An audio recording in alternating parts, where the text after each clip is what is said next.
Well, there goes the Daverhood. Good morning, everybody, and welcome.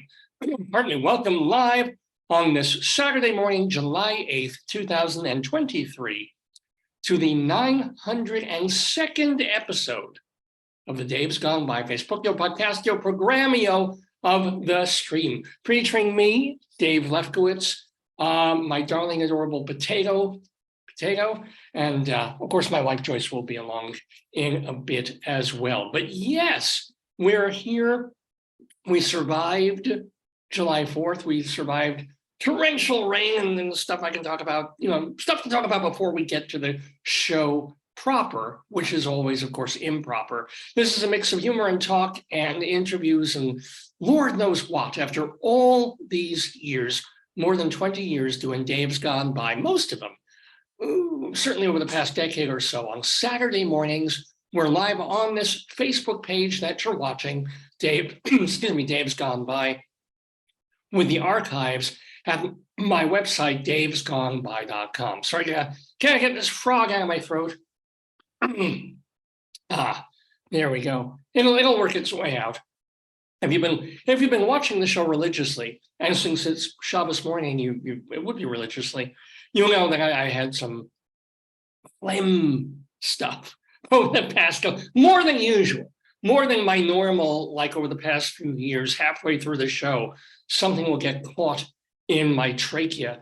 I mean, nothing, not like a fish bone or anything, but some kind of, I'll be like, and I have to take 30 seconds off camera to kind of gag and hock it out. Now it's just, as I've been saying, it's old Jewish man time in terms of waking up in the morning and wondering, okay, how, at some point in the next 45 minutes to an hour and a half, there's going to be a gob of goo somewhere between like my lungs, my chest, and my throat and my nose. It's going to come out. And it's really fun because half the time you're not really expecting it. And then a moment later, it expectorates. It's not just like this thing where you have to, cough or sneeze or whatever. You kind of go, and suddenly flying across the room, or if you're lucky, into a handkerchief, or if you're just more playful, across the room. And like this gob of old Jewish man phlegm is just like, wow. I mean, I didn't have that. I had that when I was a kid. I told you about this. I had that when I was a child. When I wake up and because I had allergies or whatever else, because I'm Jewish, and you get the phlegm thing and you look and it's like, oh, it's yellow, it's green, it's puce, it's chartreuse. And you get worried if it's all green and stuff. And then I didn't have it for like 45 years of my life. I got over all my childhood allergies and pretty much all the allergies and things that were bothering me, and no problem. And then a couple of months ago, a few weeks ago, I start like, and now I'm like an 80-year-old guy in a schwitz in a steam bath, going, look at them, look at mine, look how big, look how mine is. And I was like, hey, that's not, okay, yeah, you're a big guy, but comparatively, you weigh 225 pounds, I weigh 130 pounds. Look, you see, if we go by percentages, my phlegm is bigger than yours. Yes, but I make more in the garment. So they would go, they would have this kind of argument. At least in my mind, they would. But so I saw a doctor a couple of weeks ago about this to say, hey, what's going on here? And I had some shortness of breath. And, I actually had for 2 weeks, I felt like those asthma kids in Stephen King movies and in John Hughes movies. Like, the fat kid who can't get up the rope. I couldn't get up the rope either. And it's and you feel for them, but they're also like the kids you don't want to hang with because they're always going to be like 10 beats behind because they can't breathe. And so I had this little albuterol inhaler and this thing to cut the mucus, and it's helped certainly get my breath back. I stopped doing it a couple of days ago, so we'll see if I have to go back on it. But I'm still, every other day or so, still getting the old phlegm going. So if it happens, if you're watching the program and I'm talking to you, Joyce is in the room, we're talking to you, or I'm having the interview a little later in the show, or whatever else we're doing in the show. And suddenly you're watching, you're enjoying, you're chuckling occasionally at my wit. And then the screen gets all blurry and greenish yellow. It's because, just putting that out there, quite literally, putting that out there for you and explaining why, don't be, if my voice is a little scratchy, little bit hoarse or pony-esque, just check it. Just alerting you to the fact that there may be something brewing down there. I don't think there is. I think this is just morning throat in Maryland in the summer when the weather's been all over the place and the grass is cut and everything's blooming and it's gorgeous. Except yesterday was quite a day. So we realize in our house, we have this lovely house that we bought about a year ago when we moved to Maryland. And a lot of things are new and in great shape, and they redid stuff in the house a few years back before the previous owners moved. But one of our upstairs bathrooms probably not done the way it should have been. I'm sure it's up to code, and it's got plumbing. It's not as if you make poop and then the poop shoots up and covers the ceiling. No, it's a bathroom. But I don't know if they cut corners, they just didn't do things as well as they could have. So go figure, we got a little leak from not the toilet, but the shower of the bathroom, the shower, of course, that we use, and that goes down in front of our front stairs in the main hallway. So we have a guy come in, a plumbing guy, and he's like, well, this is what it is, and it's he's unpeeling around the shower trap and telling me stuff that, again, as a Jewish man with absolutely no aptitude for any kind of physical labor or anything involving plumbing or electricity. Got the electricity's involved. So the guy comes in, nice guy, and first thing he says, there's a plumbing guy. He walks in and like, "Ooh, you smell gas?" I'm like, first of all, that's very personal. I had a big lunch. I had Mexican food. No, but that's not what you want to hear when a person walks into your house and goes, "Is that gas?" Because you're talking to me, and immediately there's a panic, and immediately there's also denial. It's like, no, there's nothing here. I start sniffing around the room. There's no gas. Okay. And then he starts sniffing around and said, "No, must just be me." Right. And we also have our boiler stuff on the first floor with an open door. And I was in the middle of making lunch with an air fryer. So I'm assuming he's smelling this. So let's leave the gas aside. I tell him, let's just deal with, we have a leak. It's not a bad one, but when we use the shower, we start getting dripping downstairs. And of course, these things are never easy.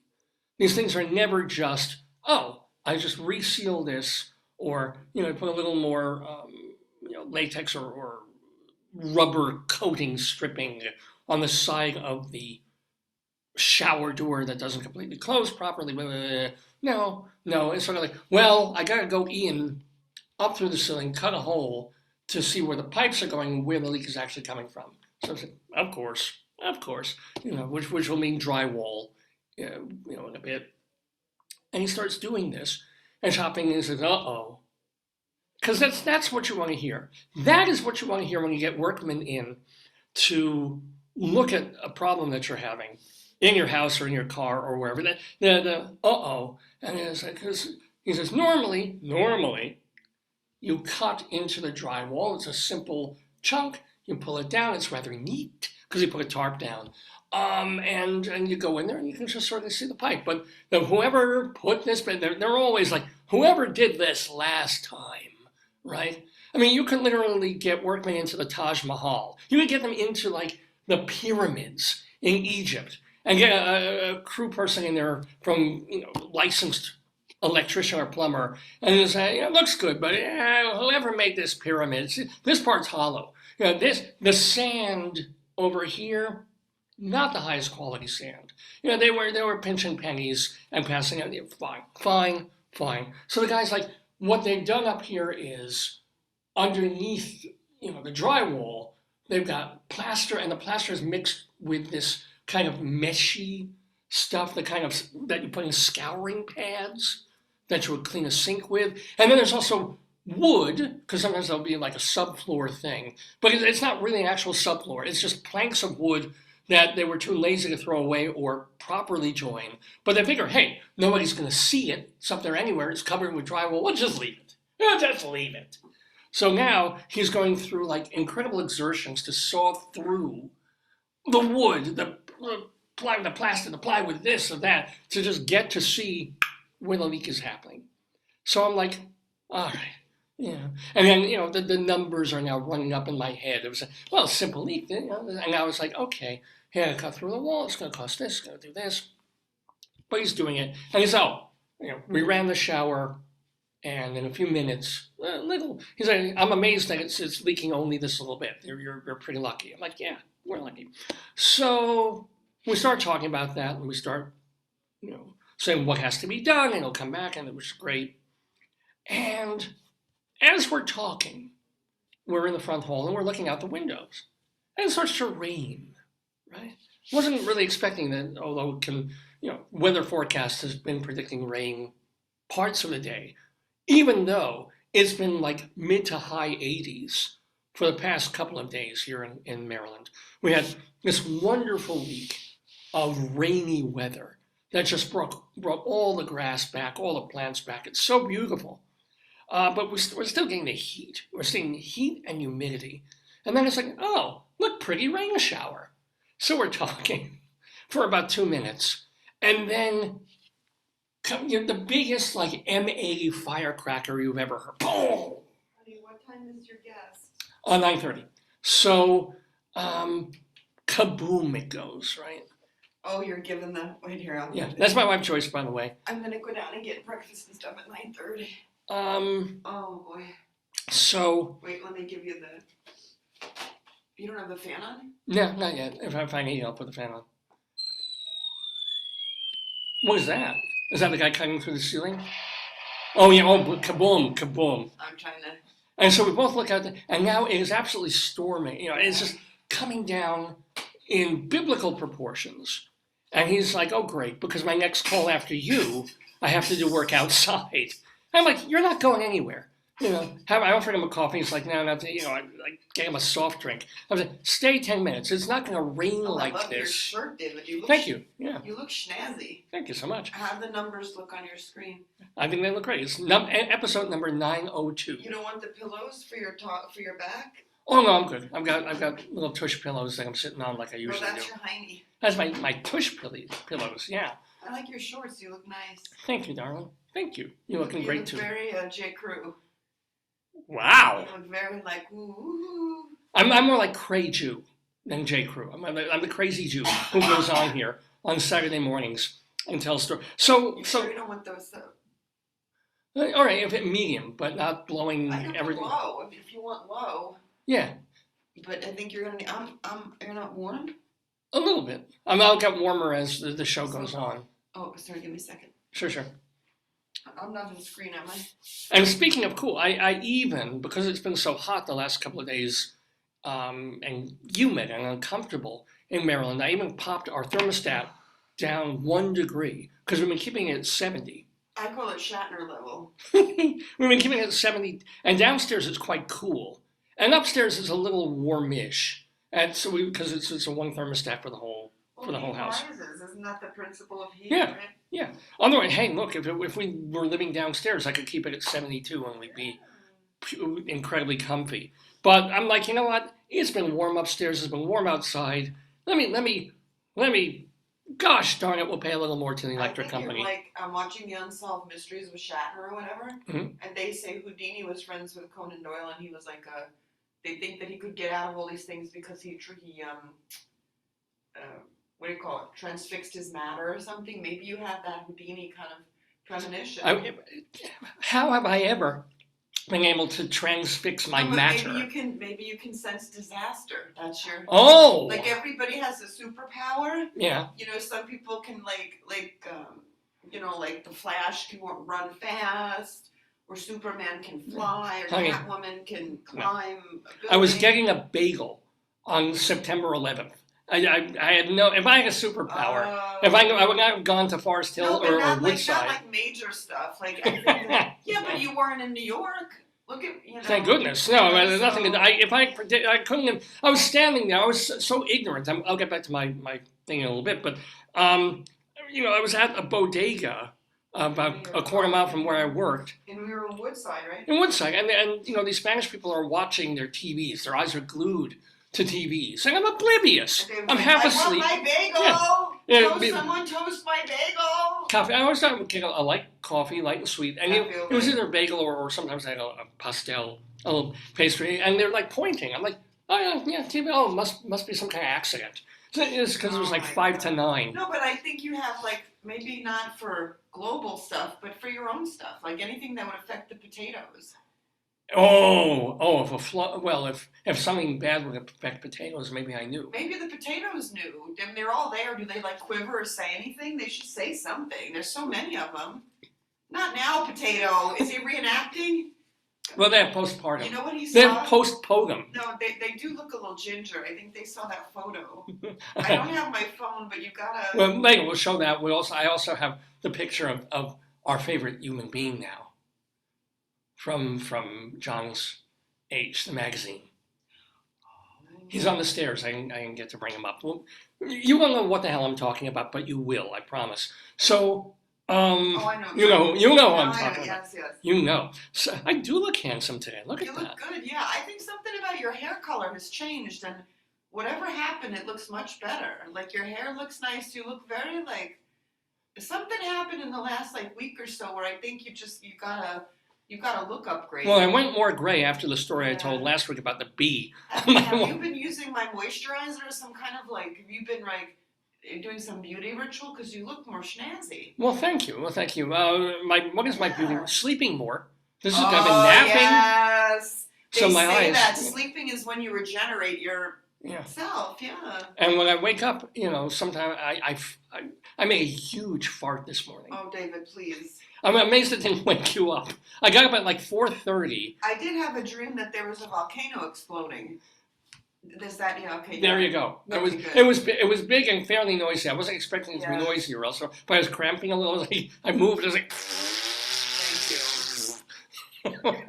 And then I got out of the room, and I knew it was time to kind of wake up for the morning. I don't have my.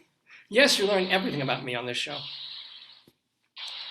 So while I'm here, remind me who the guest is. I didn't get. Oh, coming at 9:30 is my old friend and colleague and kind of even boss at one point. Oh yeah. Elliot Gluskin. From 2 different places I worked. I worked for about 2 years for a place called McCall's Working Woman. McCall's magazine was this women's magazine. Is it still around? For like 100 years. I remember it, yeah. And then they sort of joined up with a more modern, not feminist, but a woman's magazine called Working Woman. Oh, wow. Became one company, and I worked for them for a bit. And one of the people I worked with and for is this guy, Elliot Gluskin. Yeah. And he, along with 1 or 2 other people, kind of saw more money and a better opportunity to get a better gig at a different magazine called Playboy. And he's like, Dave, you know, they're hiring, come on over. I'll put in a good word for you, come on. So I did. I've heard stories of people doing that, but I've never experienced that myself where people, switch companies and they take people. I've never had that. And it seemed like a good move for me because I was just a secretary at the first place. And then I became like a market research assistant. Did you like it? Higher level and more money. Did you like it? I'll talk about this with Elliot, but I didn't mind the work. Yeah. It was bullshit, but I didn't mind the work. Some of the people there I liked, some of the people there I didn't. Yeah. And it came in, and ultimately, when they had revolving staff there and craziness, they let me go. And I don't think I've ever been angrier. Wow. Well, now you've seen me angry, but I have been angrier. Have, yeah. But on the day that I was fired. I was shaking. I was like, it was that moment of, does Dave buy a shotgun for tomorrow and blow some people's heads?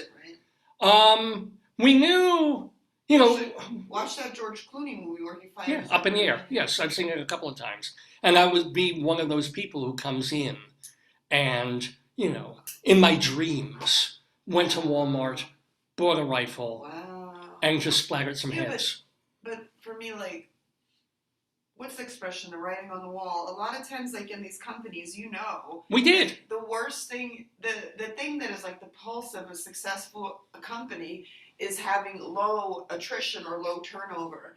And when turnover starts to get high or people merge and, that kind of stuff, companies merge and stuff, that's the what do you call it? The canary in the. We knew there was turnover. We knew a new advertising, a couple of people were leaving. But don't you get unemployment when you're fired? Oh, cool, of course. Is that true? Yeah, I got half a year of unemployment. That was great. Yeah. That part, I didn't have to work, and I got money. I've done that a couple of times in my life. You can't do it when you quit. That's because you're my sugar baby. You're my sugar. That's why we look pretty. But you also don't like to be fired. You don't like to be, It's not you. In that company, it was just. It was a turnover. They bring in their own people and blah, blah, blah. That's how it goes. But I was still enraged because it wasn't a job that I particularly liked. It was a job I was okay at it. You wouldn't care. But I did it well. And I showed up. And I didn't take a lot of sick days. You're I was Willie Loman. So you know what I'm thinking of? Years ago, there was a concept called the company man or woman, where they dedicate to the company, they work hard, and they expect reciprocity. It don't happen. It didn't. No. So we sort of saw writing out, even though they give you that bullshit, nothing's going to change. We respect all our employees. I mean, the horse shit. And then to be called in and sort of this or different, blah, blah, blah. That's why you need a labor lawyer, baby. Because it's I remember that I came in. Because I think it wasn't like they marched me out that day like they sometimes do at companies. Come in, work the rest of the week, blah, blah, blah. But I came in, hot the next day. And then you get my employee, my booklet and my stuff and my papers and things. And I remember just going into the office of the personnel person. And she wasn't there. I was supposed to leave it on her desk. And I just kind of, threw it onto her desk. And it just slid off the desk onto the floor. And I said, fuck it, I'll leave it there. Let that bitch pick it up, Please don't say the B word. Well, and she wasn't, but she was doing her job. You got anger. Of course I have anger issues, Yeah. Of course I do. We need to get you some therapy, Bubba. Really? Again, still? Yeah, we need to get you some anger therapy. It's more like fear therapy, considering what happened with the bee. Look at the potatoes. They've been in therapy and they're healthy. Express your fear, potato. I'm afraid that the world will run out of ketchup. Okay, that's a terrifying fear. Now express a way to address that fear, potato. Find people who have ketchup, steal, kill them. No, potato, no, a healthy way. Don't kill, maim. No, grow tomatoes. Or, God, we're jumping to so many things. I wanted to talk about this too. Yes, I forgot about that. Who knew? But I still don't think it's real. I've never. It's been around for years. Yeah, but it was big in 15, 16, and then it kind of. Yeah, because it's not worth the effort. Exactly. But they figured out a way. This is apparently true. I don't have the picture. Horticulturally, and you can lead a horticulture, but you can't make her think. They've done this. They've grafted, and it's not a Monsanto thing, and it's not some kind of weird, it's AI not like thing. Genetic engineering. It's old-fashioned. No. Like the way that a botanist would make a new species, not a new species, but a new plant by grafting two flowers, or I don't know, something. They made, yeah, and for more than a decade now, a tomtato. Or what do they call? Oh, they call it. We'll keep his ears closed. Ketchup and fries. It is a plant. One plant that grows both tomatoes and potatoes. Tomatoes above ground, right? They grow above. Yeah, of course they grow above ground. Right? And then underneath, right out where the roots are, potatoes. And you can still buy them. This is a tomtato plant. And it was popular because it was so insane. But then people realized, wait a minute, it's cheaper and actually easier to just have tomato plants. And then the one lady said that she was in Wisconsin or something, and she grew it, but she grew it in a raised bed, and she said the problem is they don't both flower at the same time. So the tomato, like they're two different like seasonal plants. And then the one guy who did it, you had to like grow the bottom in a bucket, but you had to cut a hole in the bucket to get the potatoes out. Yeah. Even though this idea of, hey, let's have homemade ketchup and homemade French fries, and then you could have brothers. You could have brothers. Well, he would have cousins also, because the tomato cousins would be growing right above. It's like, hey, and he'd be like, hey, potatoes. Yes. It's the coolest idea ever. And if we see one, I can get it like a tomato plant for like $15, but I've got a black thumb for most of these kinds of things. Probably die in a month. But I love the concept of a tomato. Yeah. I mean, we could ask our neighbor who's a gardener if he's ever experienced it. Yes. Just because. Yes. It's kind of unusual. So how do we get potatoes' greatest fear? So David. Yeah. When is he in the room? Not yet. Are you who's interviewing him? I am. He's my old colleague. Me, myself, and I. Oh, okay. Yeah. No, Rabbi Sol is taking the day off. Get your stuff. Yeah. Okay. Rabbi Sol Solomon, who often does our interviews. I heard he's practicing Harry Houdini tricks. Is he really? Yeah. Is there he can't even put on his own tallis. How the hell? I think he's really mad about Mel Melvinstein that he's got. We'll talk about that. I think he's replaced. He feels replaced, and that scary ginger did frighten him. He's afraid. He called him the Dybbuk. So he's afraid of the ginger. He told me. You have no idea what Joyce is talking about. Look at the number 9. You see? Yeah. It's a ginger. Oh, I see that. What Joyce is, I can't even. When Joyce gets her phone later, after we do the quiz and after Elliot's here, but Joyce will show you what she's joking about with the ginger. I can't show you. No, just describe it. Well, we found it's a Scottish book of a grumpy older man, very stereotypical, and he does all these bizarre things, like eating a TV dinner, and the one thing is he drives this poor little ginger man around. Yeah, it's this children's book series called Grandpa. I don't know. What child would want to read that? Well, it's the imagery. I mean, it makes Captain Underpants look like Da Vinci. I mean, I swear to God, it's called Grandpa Mud Cakes, and you can Google or Amazon this Grandpa Mud Cakes, and it's these short little things. He's like the Ed Asner character in the movie Up. Exactly. That's and he's like this little grovelly little old guy. That's a very good way of putting it. Yeah. Behaving like a geezer. Looking like not like the high level older adults that gerontologists like. This is like, I'm an old man. Stereotypical depiction. I mean, one beautiful, and Joyce will show you on her phone. Wait a minute.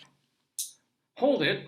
I don't have my phone, honey. But if I mailed it to you, here, I'll give it. That means hold it. Yeah, in your email. Oh, it's in my email no, now. I'll get it.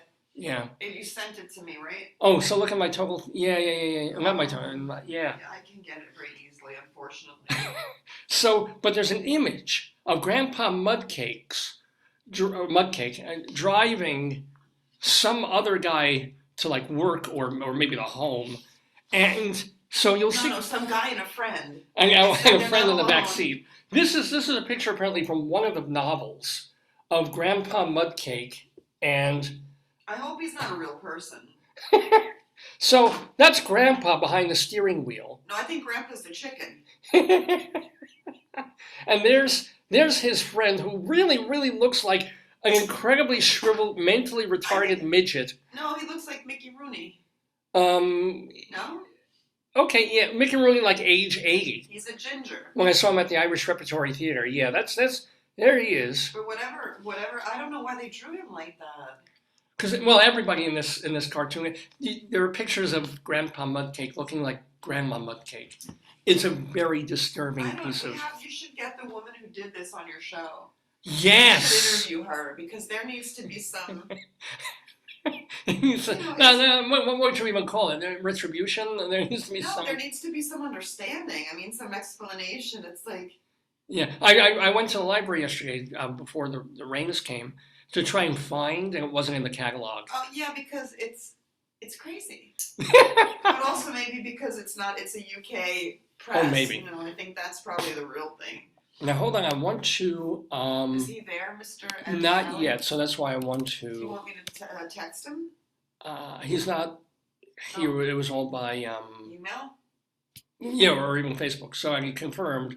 So I want to make sure that we're Can you still send confirmed. Can you send him? Oh, yeah, oh, there. I think he's probably watching the show and waiting for me to introduce him. Oh. So now here he is. Yeah. Yay. So, ladies and gentlemen, I will get back to. Do you want me to make you tea? I'm gonna go down and make Yeah, breakfast. tea would be nice. But not with honey. Make it with a little bit of the syrup, the agave that I like. Okay. That'd be cool. I'll get back to the story of the roof repairman and the weather and I didn't even get to the roof. Oh. So, but first and foremost, we have an old colleague and friend. He's not that old, a little older than I am, I guess. And we've been keeping in touch, every couple of years, kind of keeping in touch. And then he dropped me a line last week or a week ago to say, hey, congratulations on your 900th episode. I watched it.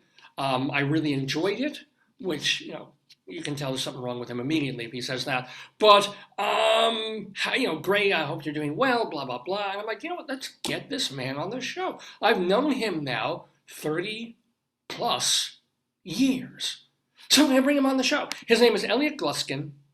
He's a market researcher. And I guess since I've known him, he's gone on to be what they call a business strategist in terms of marketing and how to position your business in terms of, making a go of it. So we're bringing him into the Daverhood live on, this Saturday morning, July 8th, 2023.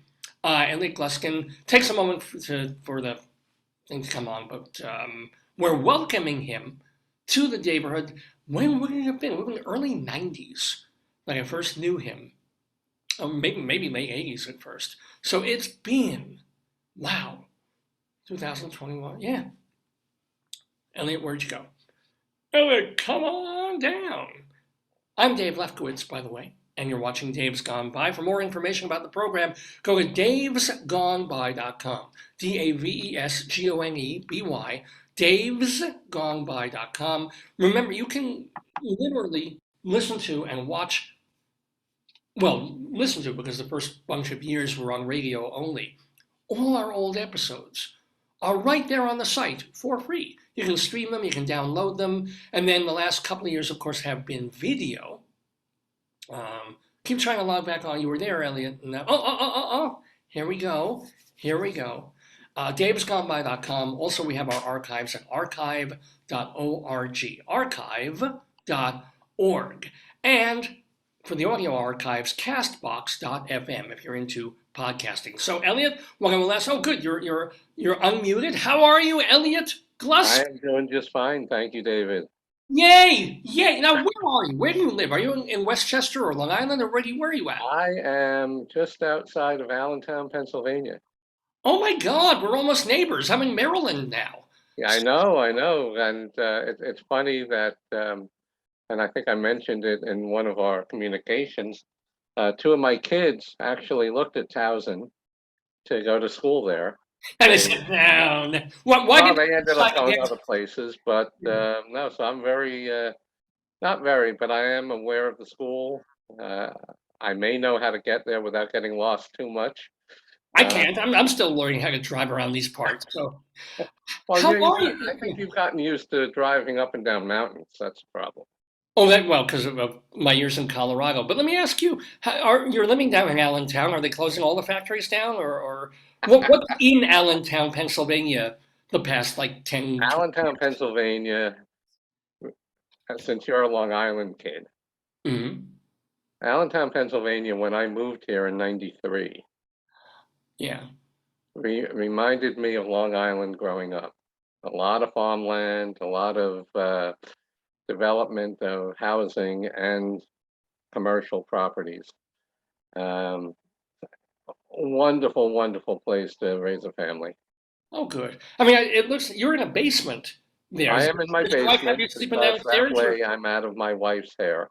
Oh my God, I got it. Yeah, I was wondering. Because she always hated listening to my teleconferences. So I always go down into the basement and she lets me stay here as long as I want.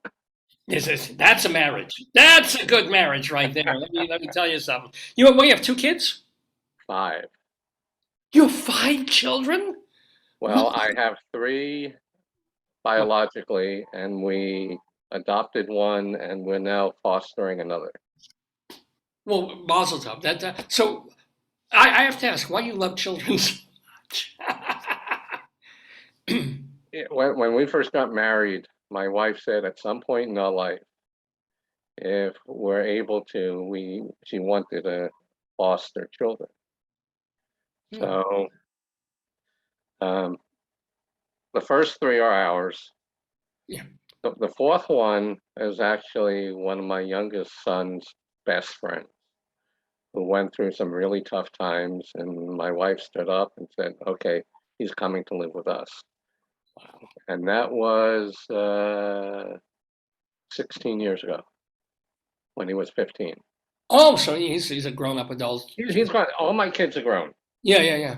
But the fifth one was actually one of my wife's students, and at high school, also going through a very rough time.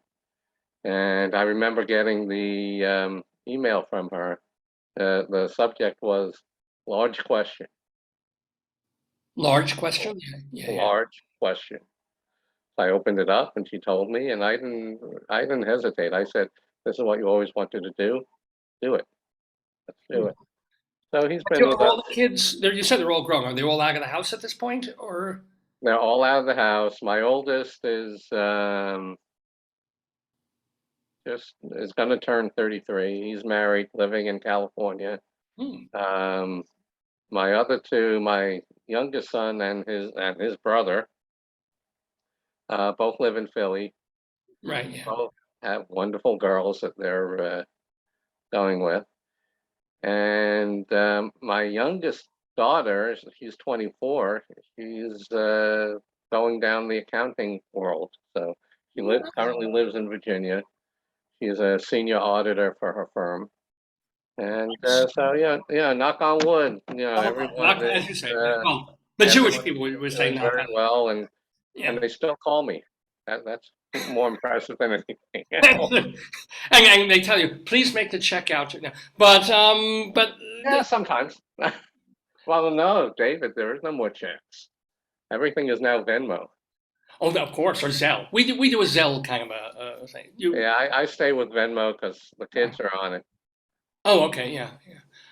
So let me ask you, Elliot, let's roll back in time to the years when we first met. You were at McCall's Working Woman before I was, right? You were there as what they call a market researcher. Yeah.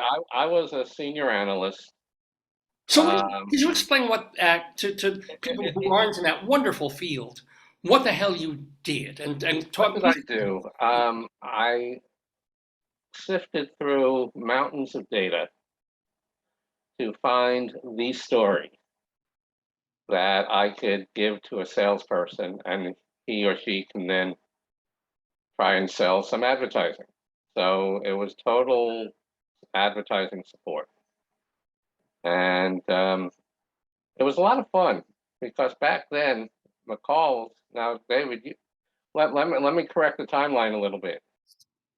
I was there from 1984 to 1988. So you came in 87, I think. Wow, 1 year after college? I doubt, because I was working at a bank for You were working at a bank, and I'm then in 88. Yeah, suddenly you appeared at a desk outside my office. yeah. I guess sort of like an admin kind of thing. Right, I was secretary. I was, yeah. Or secretary. And honestly, you and I just hit it off right from the quick because we had the same background, so the same sense of humor, which I think to the detriment of my wife, I've kept my sense of humor. Mine too, believe me. Yeah, so we did hit it. I remember because it wasn't a bad job. I mean, as a secretary thing there, I had 2 bosses who were very, very nice. One was easier than the other. The other was much. Well, that's always the case. You always have one that's slightly easier than the other. But they were both nice. They were both good people. I'll tell you, now I've been doing this for 40 years. Yeah, I know. And If I'd been doing it for 40 years, I'd be retired now. I should have yeah, stayed exactly. for 40 years. Yeah. But I would be in the entire time, I think I can count on half of one hand the number of people that really got me. Half of one hand. So, without naming names, who is like half the middle finger? Was it at Playboy? Was it at McCall's? I doubt it was at No, no, no. McCall's was great. Primarily, it was Playboy. What? That was a pretty. I mean, I didn't have a terrible experience working there, but it was pretty fucked up. So, what was your terrible experience at Playboy? Um, it it was very, very cliquish. Mm-hmm. If you weren't in with the clique, then you were sort of, I don't want to say cast aside, but anything that you needed to present or in terms of ideas or what to do, they sort of would listen in one ear and it would go out the other, and then they would just keep doing whatever it was that they want or what they wanted to do. It was, but it was within my department that now you were Well, I one. was within your department. Yeah, you were one of five in my department. Yeah. So on the day-to-day stuff, everyone was great. Everyone was working. It was really the upper levels, Oh yeah. Oh yeah. always the upper levels that, you know, you're just a kid, you don't know anything. But Mm. the one thing I learned is I knew a lot more than they did simply because I knew how to, without really wanting to, I knew how to play the game. The one thing I learned is I'm a terrible office politician. Mm. I ignore it. I don't like it. I won't play that game. But one of the things is that you learn who is the ultimate politician, and you just sort of make your way around. But everyone else is fine. So, like I said, maybe there were really only 2 or 3 people throughout all the years. Now because you were only, how long were you at Play? Because I think I was there about a year and a half before there was this turnover thing, and I was fired with like one or two other people, or three, four other people, I think. You weren't part of that. You stayed after I left, right, for a bit. Yeah, well, from now, I'm just trying to picture the timeline. Yeah, at McCall's, what was happening back then is that McCall's brought in the Boston Consulting Group, and because to figure things out. And what they figured out was that things had to change. I mean, you're talking about McCall's, which had, over 100 years of history. Running into was then at that time a change in philosophy, a change in business, a change in thinking. And this is still before the internet. This isn't like suddenly the digital whatever revolution. David, while I was there, when I first joined in 1984, they were probably Time Inc. also had one, but they were one of two magazine companies that had their own mainframe. Okay. And they kept it in the computer room that had to be 52 degrees at all times. And that's where I did a lot of my work, is because you had to sit down at a writer and type in all the code and everything else, which I loved because I was, now I'm going way back in the dinosaur age. But in high school, I was taught how to do Fortran and COBOL programming. Wow. Okay. I couldn't get past basic because I took a computer class and they told us what Fortran was. No, they told us about these other programs. And it was like, if you do this and this and this, it will print out a picture of Abraham Lincoln. And it was like one little Yeah. and suddenly looked like Arnold Stang. And it was like, no, fuck this. It's not my Abraham thing. Lincoln was easy. You had to try and do George Washington. Oh yeah. But you took me because you decided to leave Playboy to leave McCall's, Right, because you got the offer right. from Playboy. So you Right. went to a bigger position. Yes, I went from the Yeah. 50-plus-year-old woman to the 21-plus-year-old guy who is I don't know if if the word I'm going to use was relevant back then, but a much more cosmopolitan audience. Well, sure. Yeah, I mean, yeah, McCall's for a women's service book. It was old school. It was like Happy Homemaker 55 plus. And Playboy, even though it wasn't on the cusp of things like it was in the 50s and 60s, it was still, there's like, It still had a lot of following. My perspective was a lot of following in the not the publishing world per se, but in the literature world. oh, yeah, known for absolutely for George Plimpton and the writers that's the only name that I can pull at Yeah. the moment, but I'm sure Vonnegut wrote for them. If you went away from the dirty pictures and the dirty cartoons, it was like, oh my God, they're paying really good money for really strong writers of fiction and essays and things like that. So for sure, it still had some clout back in the day. Looking back and moving forward and seeing how the industry has changed, back when Playboy was Playboy, I always equated it to sort of like the Atlantic with fiction. Sure, yeah, oh yeah. Or even almost in New York, not quite the New Yorker, but up there, Vanity Fair. Yeah, yeah. Some- All the high quality editorial in terms of who's doing the writing, the stories that they're telling. I can't believe we're defending Playboy.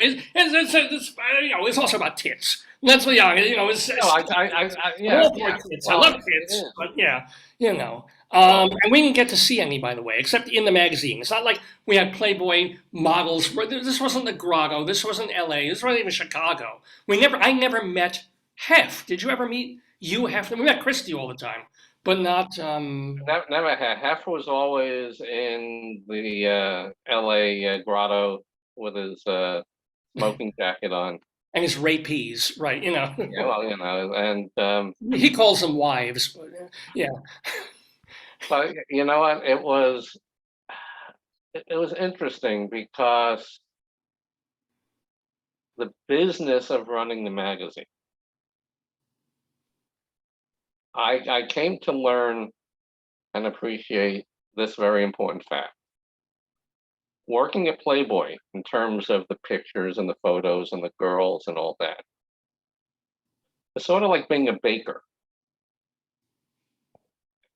As a baker, you're creating these beautiful cakes and pies, and that's what, and you're surrounding yourself with what you make. You sell it, you make it, you taste it. Mm-hmm. Same kind of thing. After a while, a baker who's there for 30 years doesn't look at his products the same way. Well, for sure. When you start, it's like, oh, look, I made this fantastic, beautiful cake. Now it's just another cake. So are you looking at that through the eyes of like Christie Hefner or the publishers, or my office was across from the communications director's office, and that's where all of the interviews were. Uh-huh. And you'd have all these scantily clad young women going in. I missed that. I was on the other side of the building. Yeah, you son of a bitch. All right, yeah. You were still in the research cave. Right, yeah. Because I thought all the scantily clad women were in Chicago or in LA. I didn't know they even made it to New York, but okay, yeah. But anyway, so it was very interesting.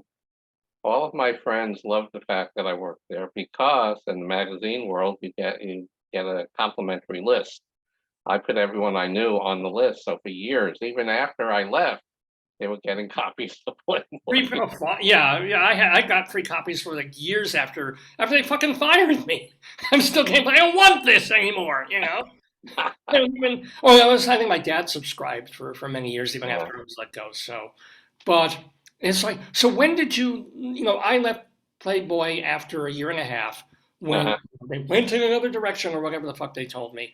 How long did you stay before you went to, I think, Rodale, right? From Playboy, I went back to the women's service field. I went to Ladies Home Journal. Oh my gosh. Now, did you leave play or did they fire you? Like, or it's not Yeah, I was fired. I'm saying it right here. well, yes, they fired me, but they did it in a nice way. They said, Elliot, your services are no longer required. Oh, that is so nice. Oh, that is so charming. And that's what they told me too. Yeah. Yeah, well, the thing, now, you went through an exit interview? Yeah, of course. Okay, Everybody does. Yeah, yeah. everyone does. I don't believe in varnishing anything. I told her exactly what was wrong with the company. Okay. I was in shell shock because we sort of knew things were changing, but I didn't really see it coming. I mean, I knew I was going into, so I didn't necessarily think, oh, this is. So while I'm sitting there, I'm just like, again, I just remember telling the woman who had to fire me, this older woman, and I told her, just watch your ass on the way out because the door will hit you. In a couple of months, Yeah, maybe oh not yeah, tomorrow, oh yeah. but the same door's going to hit you in the ass too. And that was. And as scheming with rage as I was, I didn't actually lose my shit. I think it was the next day when I went. But you know what? I want to talk on a happy note before we get to more of your career. The two things I remember best about working at Playboy, because I didn't, the job was there. I didn't mind the Bernoulli boxes and all that shit. It was fine. I kept doing it. And I didn't like even the fact that of all the things that I had to report on and find news about was cosmetics and perfumes and men's colognes and I was like, it's the last. I hate that shit. I don't like it in real life, and now I've got to write all these little reports about what's new in the industry. But what I enjoyed at Playboy was lunchtime when you, me, and one or two of the other guys would play backgammon. That's right. Remember that? You know what? I'm glad you remembered that. I forgot. Yeah, that was my favorite part of the day. We sit there, have a little bit of lunch, and then for like 40 minutes, we just get together and we play backgammon games. And once a week, God, this is going to sound so old school, but this really nice African American guy would come and give people shoe shines in the office. We had to tip him, but we had a shoe shine guy because we all had to wear shoes. We were actually, I didn't wear. I don't know. That followed me from McCall. Because at McCall's, there was an old African American guy. His name was Steve. Okay, I don't remember. Yeah. And he had many clients in the entire building. And he would always come and go down the hall, and he essentially had carte blanche. I mean, he did everyone's shoes. From Ray Eyes, was probably one of the nicest, absolute lovely guys, well, man, I've ever worked with and known. That's the first time I've heard that name. As I'm rambling on, remind me of the golf story. Tell the golf story now because we have like 5 minutes. All right, we were at a sales meeting. Yeah. And McCall sales meeting, and we always had the golf tournament. And I don't know who they is to this day. I still don't know who they are, but they had me tee off with Ray Eyes. Now I did have the benefit of being the coach of the company softball team. All right. So I always seemed to have carte blanche to go into his office and talk to him about the team, anything that we would need, that kind of stuff.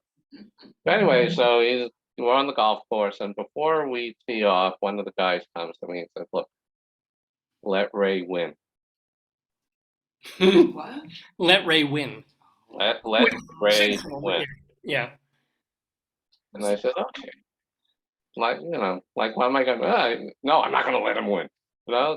With golf, you can't promise anything, because you don't know what's going to happen on the Well, on the 18th hole, if you're up by you're down by 2 strokes, you can kind of like, oops, Yeah. But So we play and we're having a great time. And of course, we're talking about softball. He's asking me what I think of the company and that kind of stuff. And I end up beating him by 3 shots.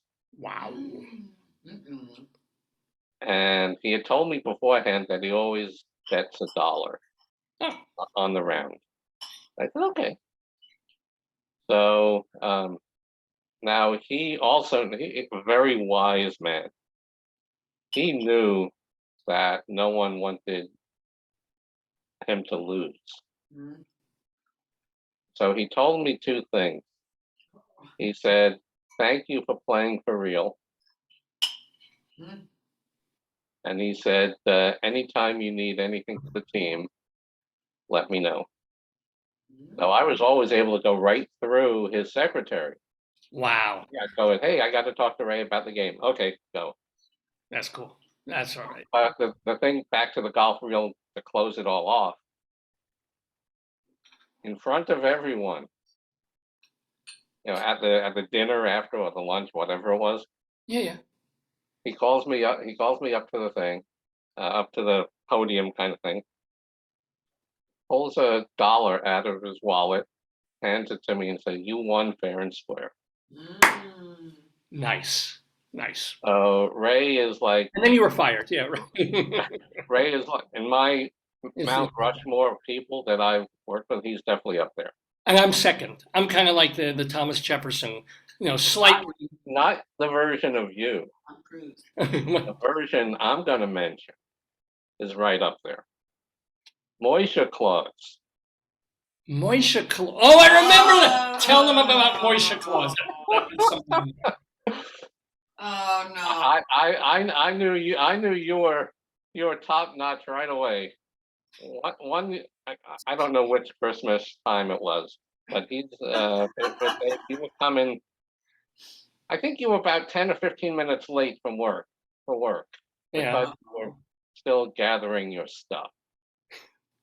And Frank Zilla, remember Frank?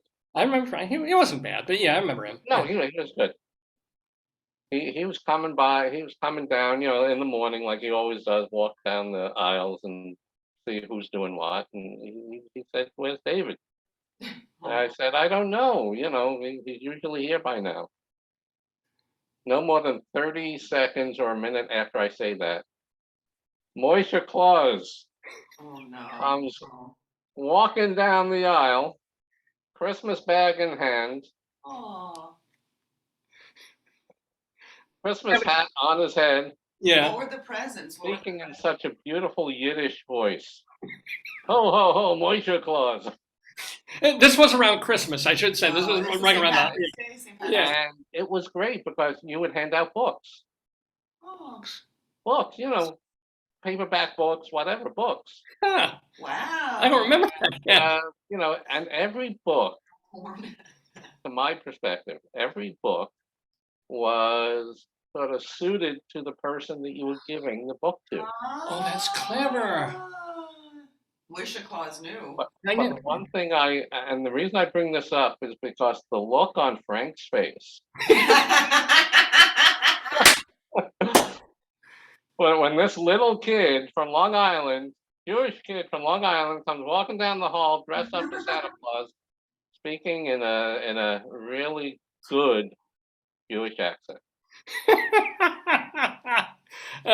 See, those were the times that made me, get through a job that I was not thrilled with. There's people like you and be able to do stuff like that. Do you remember the other thing I did was a Halloween Oh God.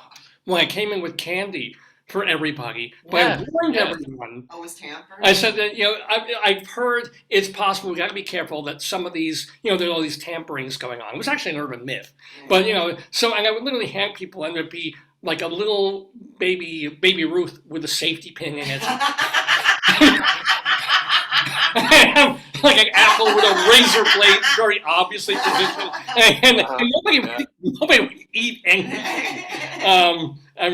So Elliot, very, very quickly, because I need to bring in the guests to play the game with you. You're Okay. staying around for the trivia game. Uh-huh. But so you went to Rodale, and what are you doing now? You have your own firm, right? You're still I had my own You do. firm from 2004 to 2020. Oh, yeah, oh, yeah. We closed the firm because of the pandemic, but What did it do? What did it do? the consulting business was actually fascinating. What I was able to do was transition from being a research guy to being a marketing consultant, because through the years, my responsibilities included strategic planning. Rodale was always into strategic planning. It's a 5-year plan, but we do it every year.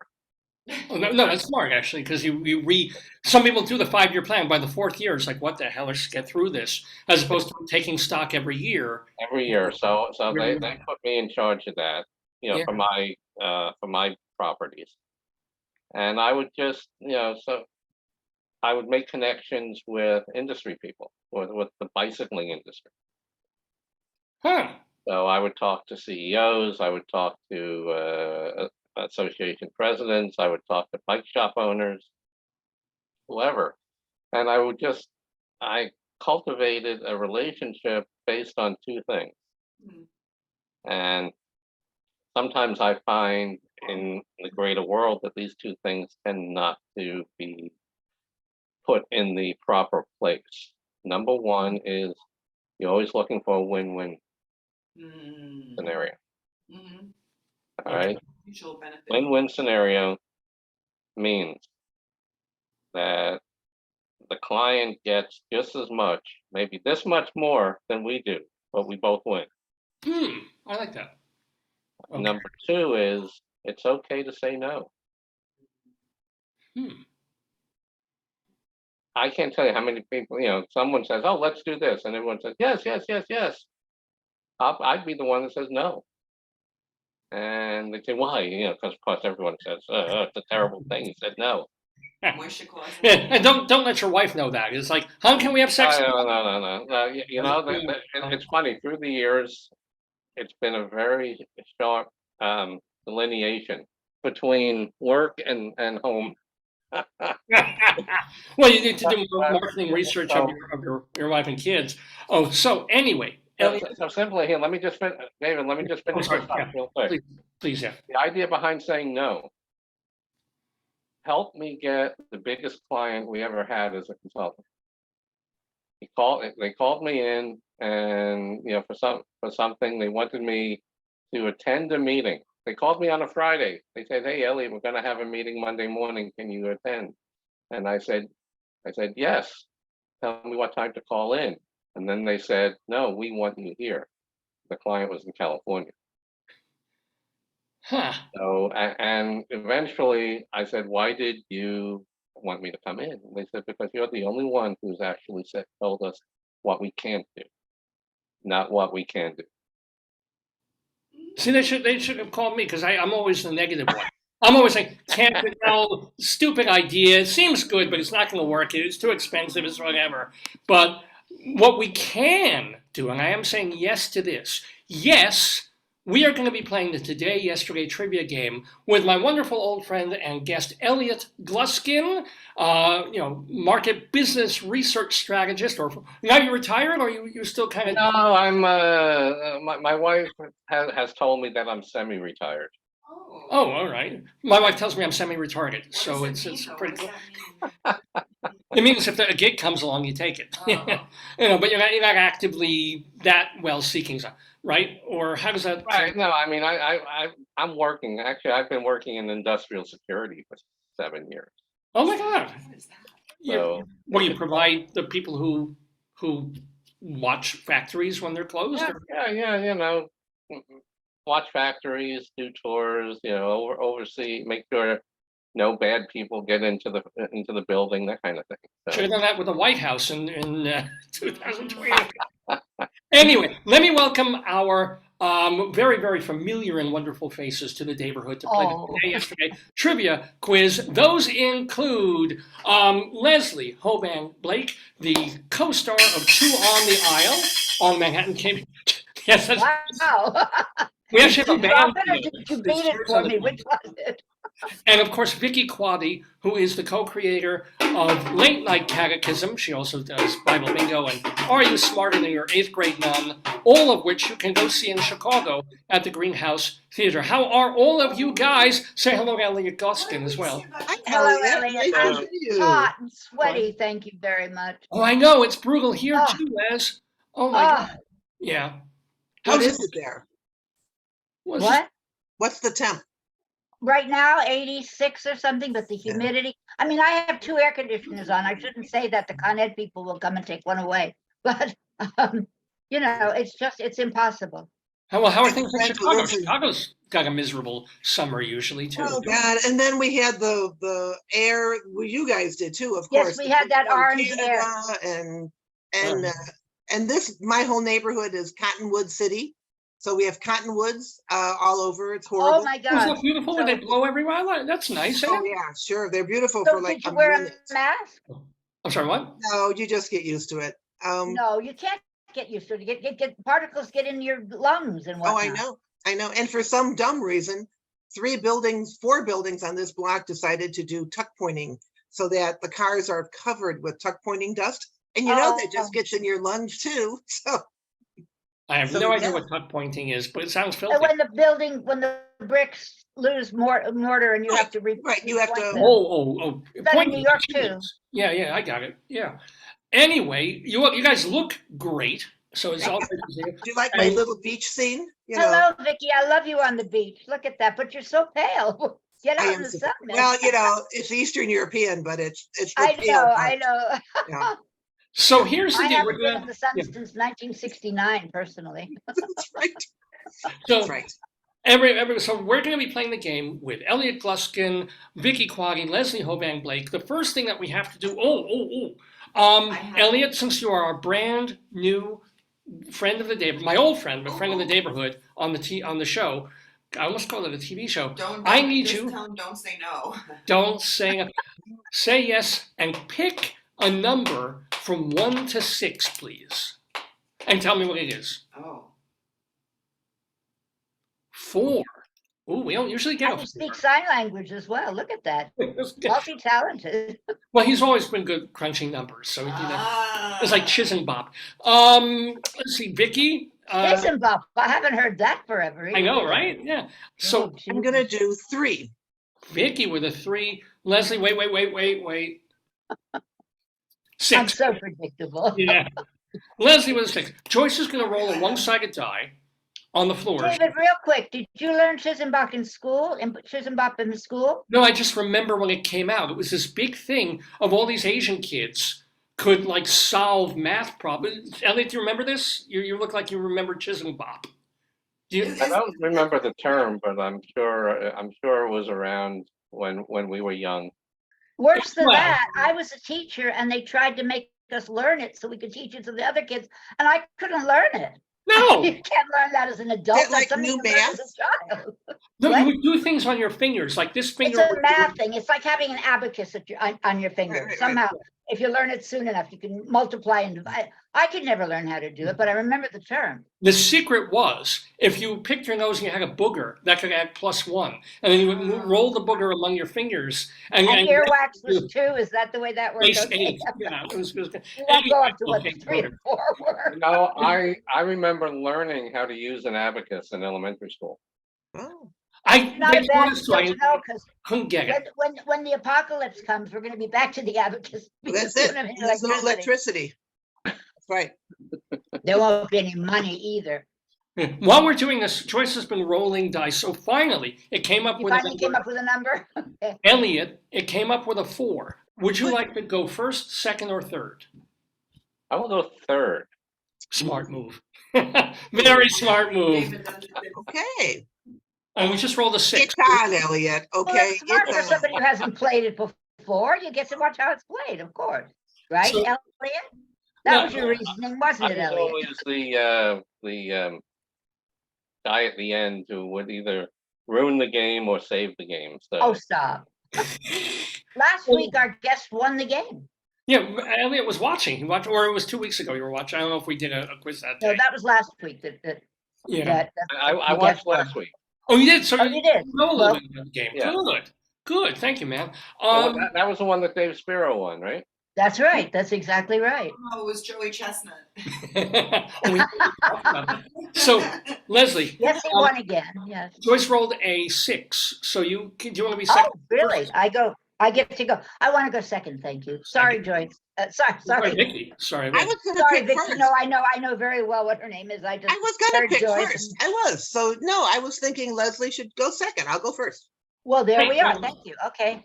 I just Don't I kicked the work dice out. back. So you know how, well, I'll explain, but it's great, Elliot, that you've seen a show or two because you know how the game works. There's trivia questions. There were 2 points apiece if you get them right. If you get them wrong, another person gets to steal, but there's no penalty. So that's why we all just, talk and nothing matters and there's no prizes or Moishe Claus doesn't come along with And if books. he doesn't know an answer, he can just say no. Moishe Yeah. Claus. You're allowed to say no. That was one That's of right. David's early incarnations. It was Moishe Claus. I wish I'd seen that one. Pre-Rabbi Saul Solomon, quite I honestly. would have loved to have seen that one. Yeah, I would love to. I'd love to look at myself doing that again. But anyway, we have a question for Vicki. Make it an annual Christmas show. It should be, yes. Well, Absolutely. Rabbi Saul would do it. Rabbi Saul would be the. Yeah, but maybe he could visit children's homes dressed as Moishe Claus, you know? Moishe Claus could molest the children, and then No. Rabbi Saul would talk them down. No. I'm saying no. Okay, Leslie.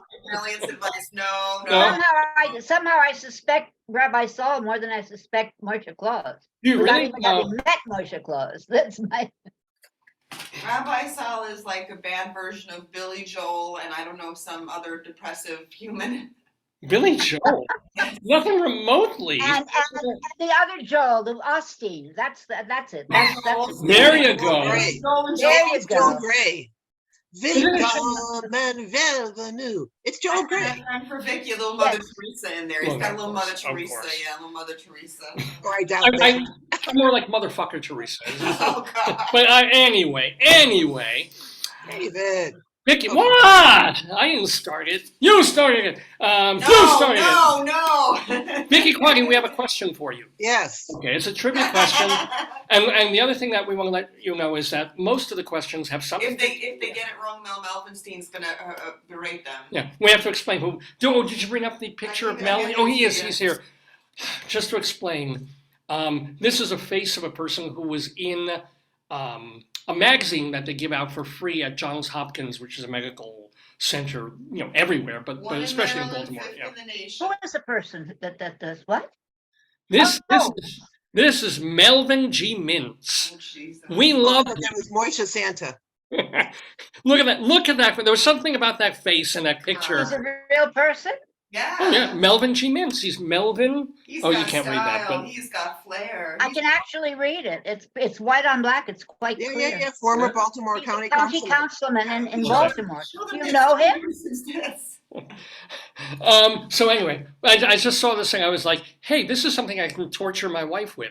So I tore him out of the magazine. I cut him out and I put it in sometimes she'll see it on her pillow. Sometimes I'll put it next to her coffee cup. And I was like, Melvin G. Mintz likes you. Because he's Melvin G. Mintz and he talks really, I don't know him at all. But I'm guessing he talks loud. Speaks really loudly. He almost looks like a older Gavin McLeod with hair. Yeah, a little I see bit, it. Yeah. Well, Five That's is the Schminkel, I push. see it. I have to think of him with Five. hair. That's I'm never getting my Poor Vicky is question. waiting You for understand it. that? patiently for her But okay, so or leave impatiently. I Melvin don't G. Mintz know. aside. Vicki Quade, Yes. this is a quiz question for you.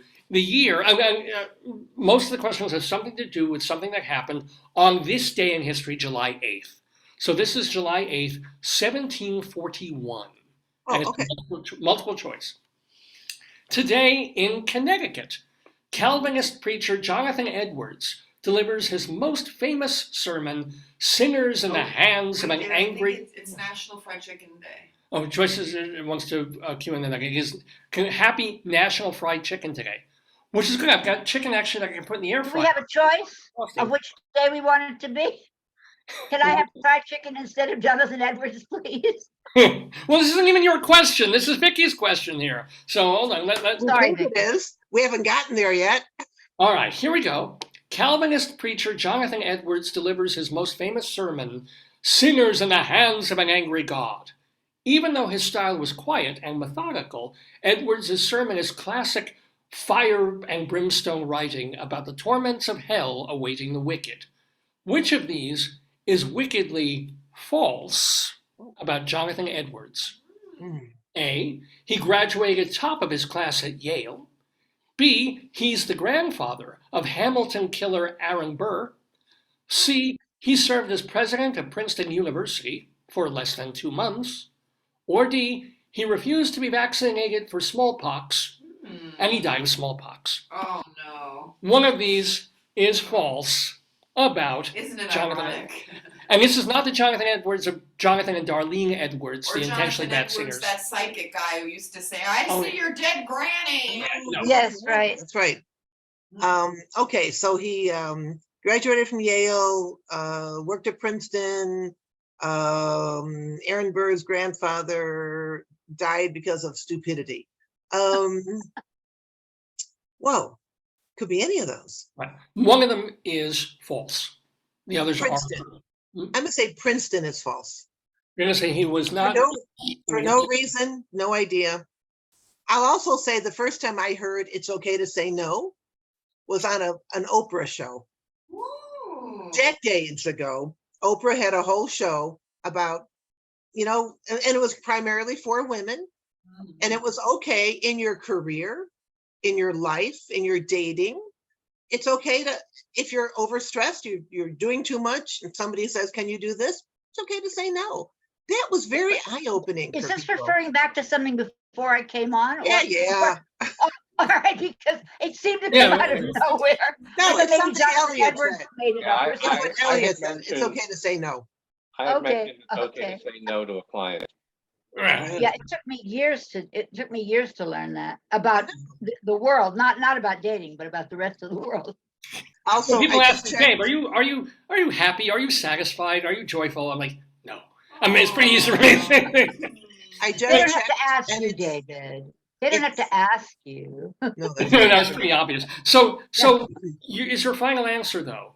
It is Princeton. But I also want to say, I just checked and it's 67 degrees in Chicago right now. Today is going to be a nice cool day. 67. It's gonna, the high is 69, 70. Yeah, it's gonna be a nice cool day today. Well, 69 is Would pretty you, hot. would you push her button? Get her off. I can't stand it. Just get her. Just take her away, please. Right, I'm well, sorry.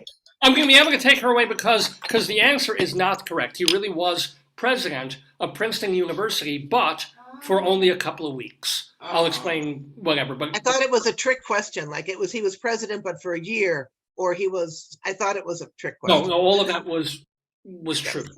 So the And that was only for a couple of weeks because he died of smallpox. That's right. I'm going to need you to roll a I'm die, sorry. please. Okay, I'm I- gonna do this. After he graduated from Yale. From He Yale, worked for right. 2 weeks. And then he died before of he smallpox. grandfathered Aaron Burr, right?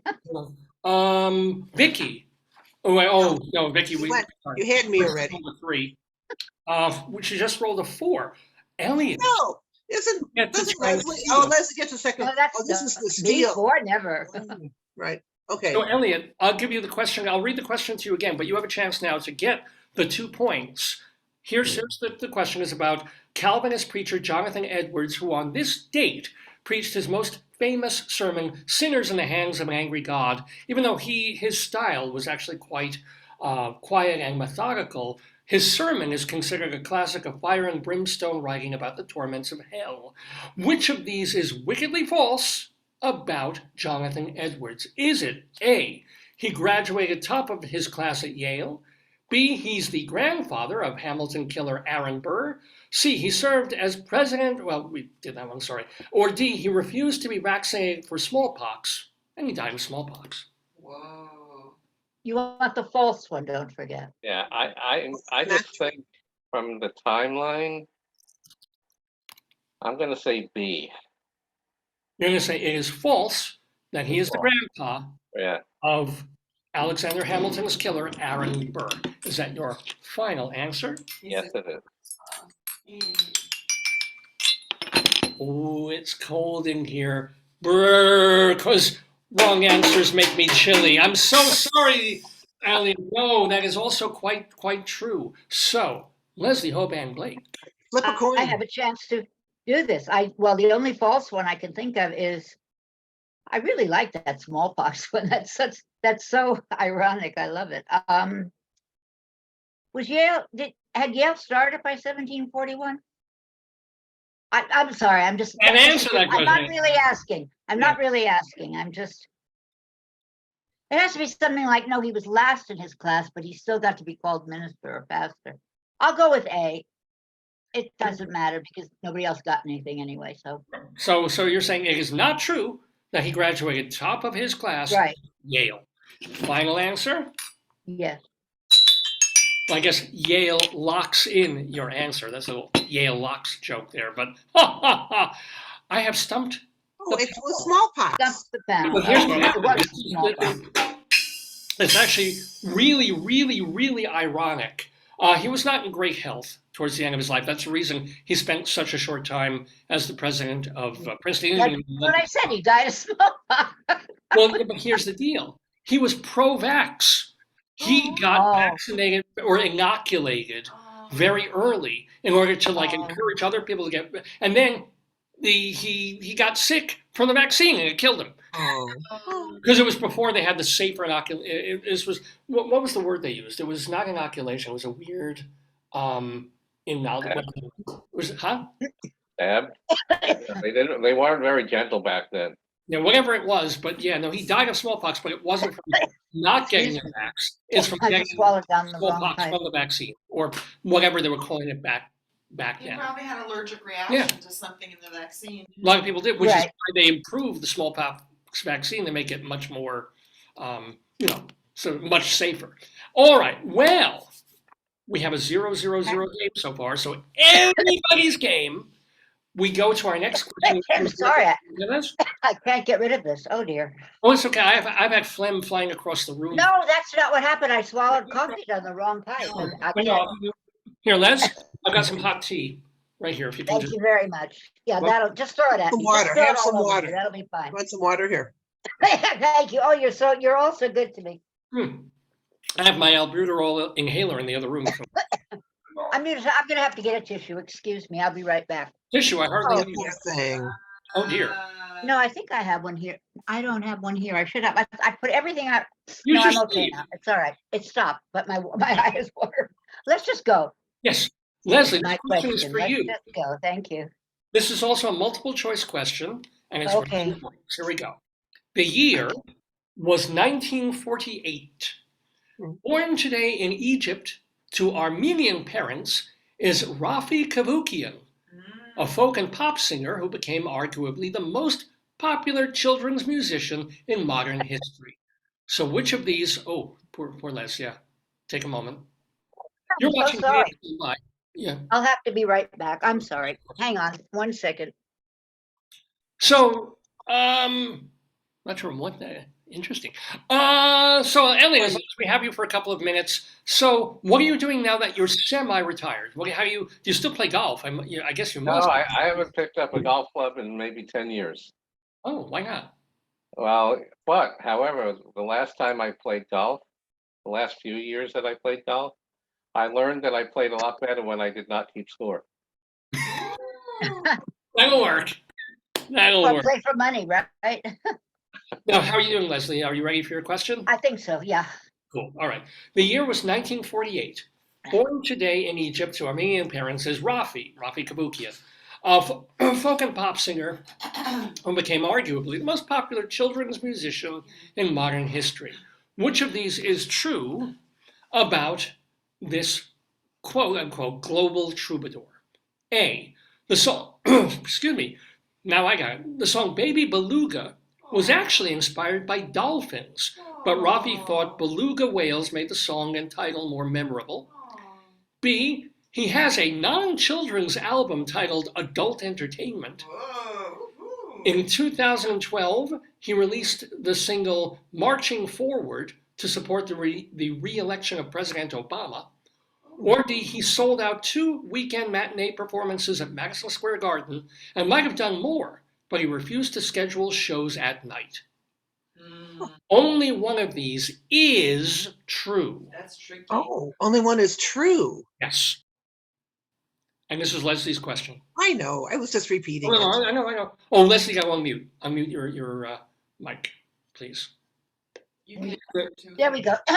One more time, please. I heard the one about Obama, but I don't have them in the right order, the numbers. Only one of these is true about Rafi. Is it A, the song Baby Beluga was actually inspired by dolphins, but Rafi thought beluga whales made the song and the title more memorable?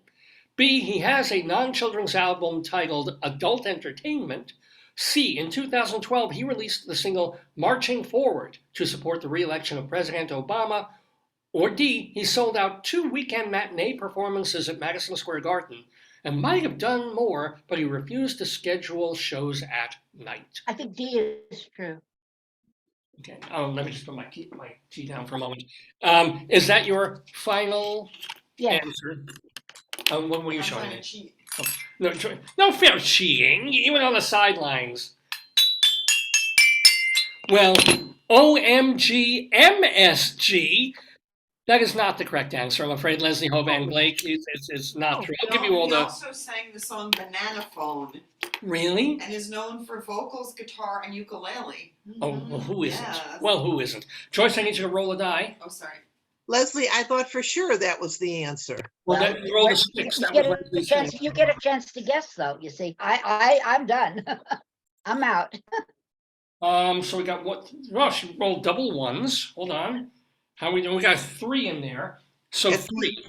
3 is Vicki. Vicki, you get. Oh, okay. So Baby Beluga, based on Dolphins, which is such a great song. All 3 of my kids just love that song. I can read them again. Obama, a song about, no, I got it. A song about Obama in 2012. I don't remember that, but that doesn't mean anything. It could be true. And I'm missing one. What is it? Don't read them all. B is he has a non-children's album. Oh, yeah, the adult entertainment. Yeah. Which might be true. Or the Obama. Did he make a thing for Obama? And Baby Beluga. Huh. You know, I'm going to say Baby Beluga because it's so bizarre that he would have the idea from a dolphin, but it makes sense that alliterative, he would want it to be Baby Beluga instead of Baby Dolphin. So I'm going to say that. Is that your final answer, Vicki Quade? I guess. Yes, that's right.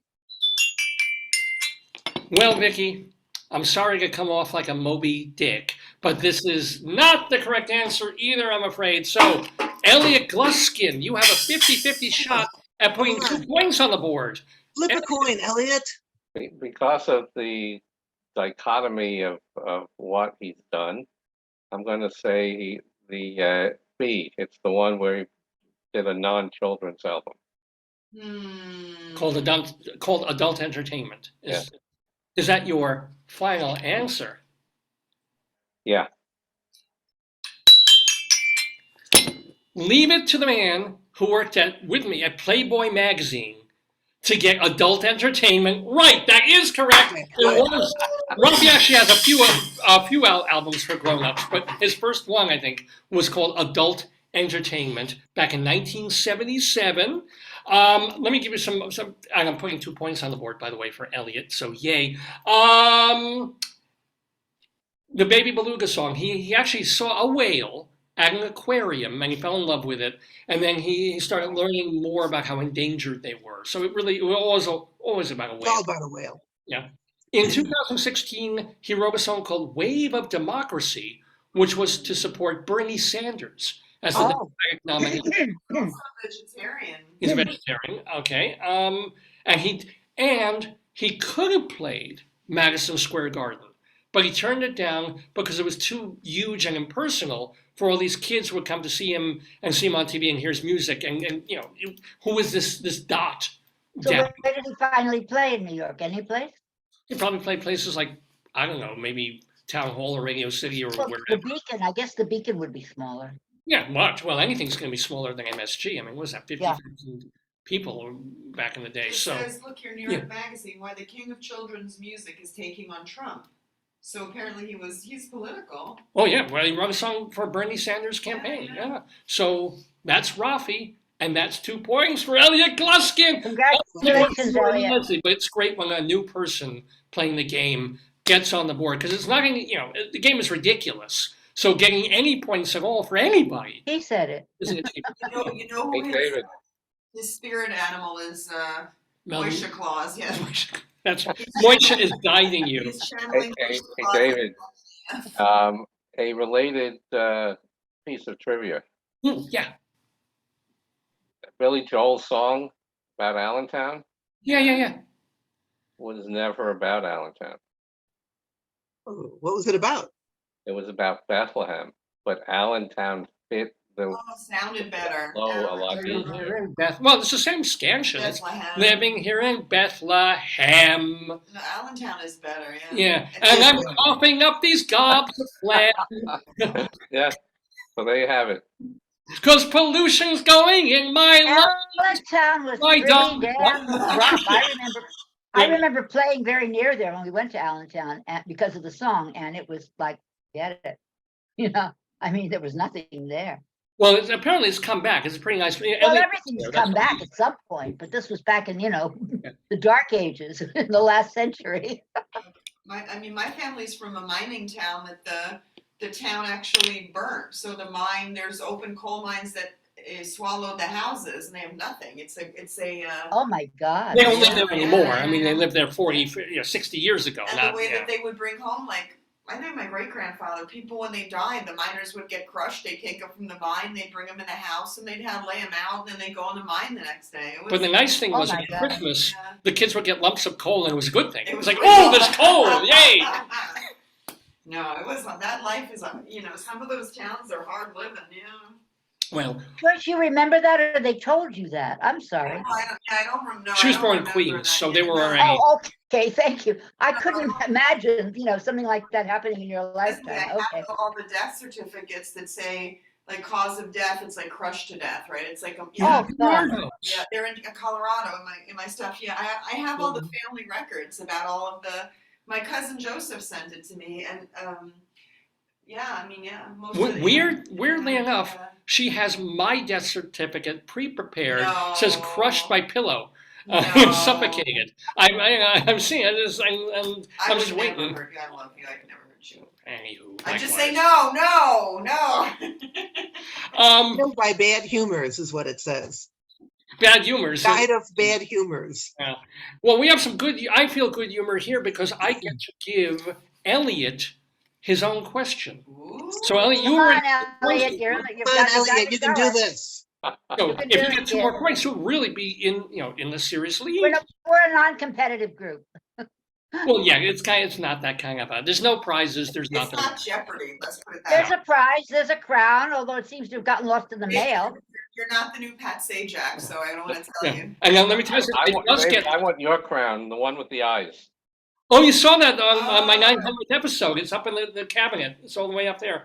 Joyce is going to get it and put it on my head. I have a Thank baby you, crown Elliot. that was inside the other crown, that I have.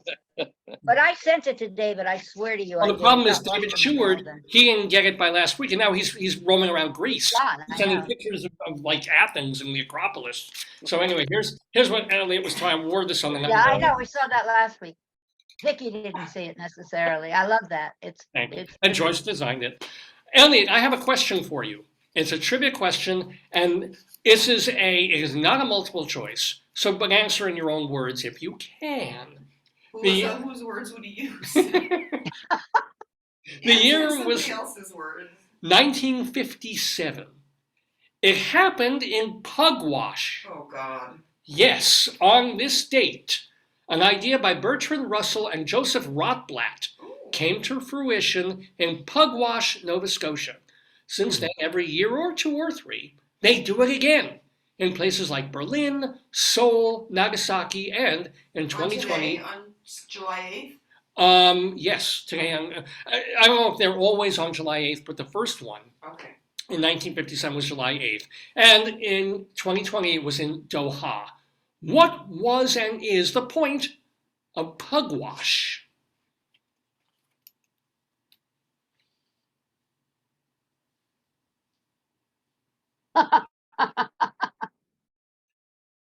Reflecting on the terrors of war. Ooh, Hmm. that sounds very deep. I like it. Is that your final answer? It's the only answer you're gonna get. You know what? I will allow it because that's What is pretty it? much What is all it? the What way is it? there. Well done, Elliot. The Pugwash conferences on science and world affairs. The first one was in '57. It was there were think lodges basically on stopping nuclear armament and armed conflict worldwide. Wow. And they even won the Nobel Peace Prize in 1995 for doing these Nice. Pugwash conferences. So Very Elliot, nice. I mean, yeah, it's about stopping war because war is so horrible. Yeah. I'm giving you the points. You earned them. That, Excellent. Elliot, Excellent. man, Great. Yeah. again, I think it's 4 points. Yeah, Leslie. So I did that for 2 this time and also for victory at the same time. So I can't do Churchill. Or peace, depending on what you mean by it, you know. Well, I like Could it. be peace. Could be the peace Of sign. course it is. Yeah. Doesn't matter which I way. know I do it the European way when I go like this, and then they get Uh-oh. No, offended. the European way is that way. No, that's American. This is American. It's this. European is like Yeah. the two finger. Depending on where you are, right? Sorry, That's Vicki. You right. get offended by all these things. She's a good. Oh, no, I'm Yeah. not at all. But here, I want to get a picture while you're wearing that goofy crown. Because Oh, yeah, I big can smile. send it to you later. All right, That everyone, is so great. everyone, smile. All right, good. Thank you, Vic. Perfect. All right, now we have, speaking of Vicky, we begin round 2 of our Today Yesterday quiz with a question that goes directly to Vicky. Now, Vicky, you're 4 points down, but so much can happen in this Yeah. next round of the Today Yesterday trivia quiz. So this is another multiple choice. And again, it has By the way, you know, I thought pug wash was to take your dogs in to get a pug washing. yeah, I swear to God, I had no idea what it was. well, until I All read those about it different this week. cities. Yeah, I pub know washing it in was Scotia. Bertrand Russell, but I thought it was cute, you know. Okay, here we go. Vicky, on Friday, June 30th, a week ago, the music world lost Patrick Kentrick, aka the Lord Creator, 87-year-old calypso and ska singer. Which of these songs was not performed by the Lord Creator? A. Peel an Old Banana. B. Bang Bang Lulu.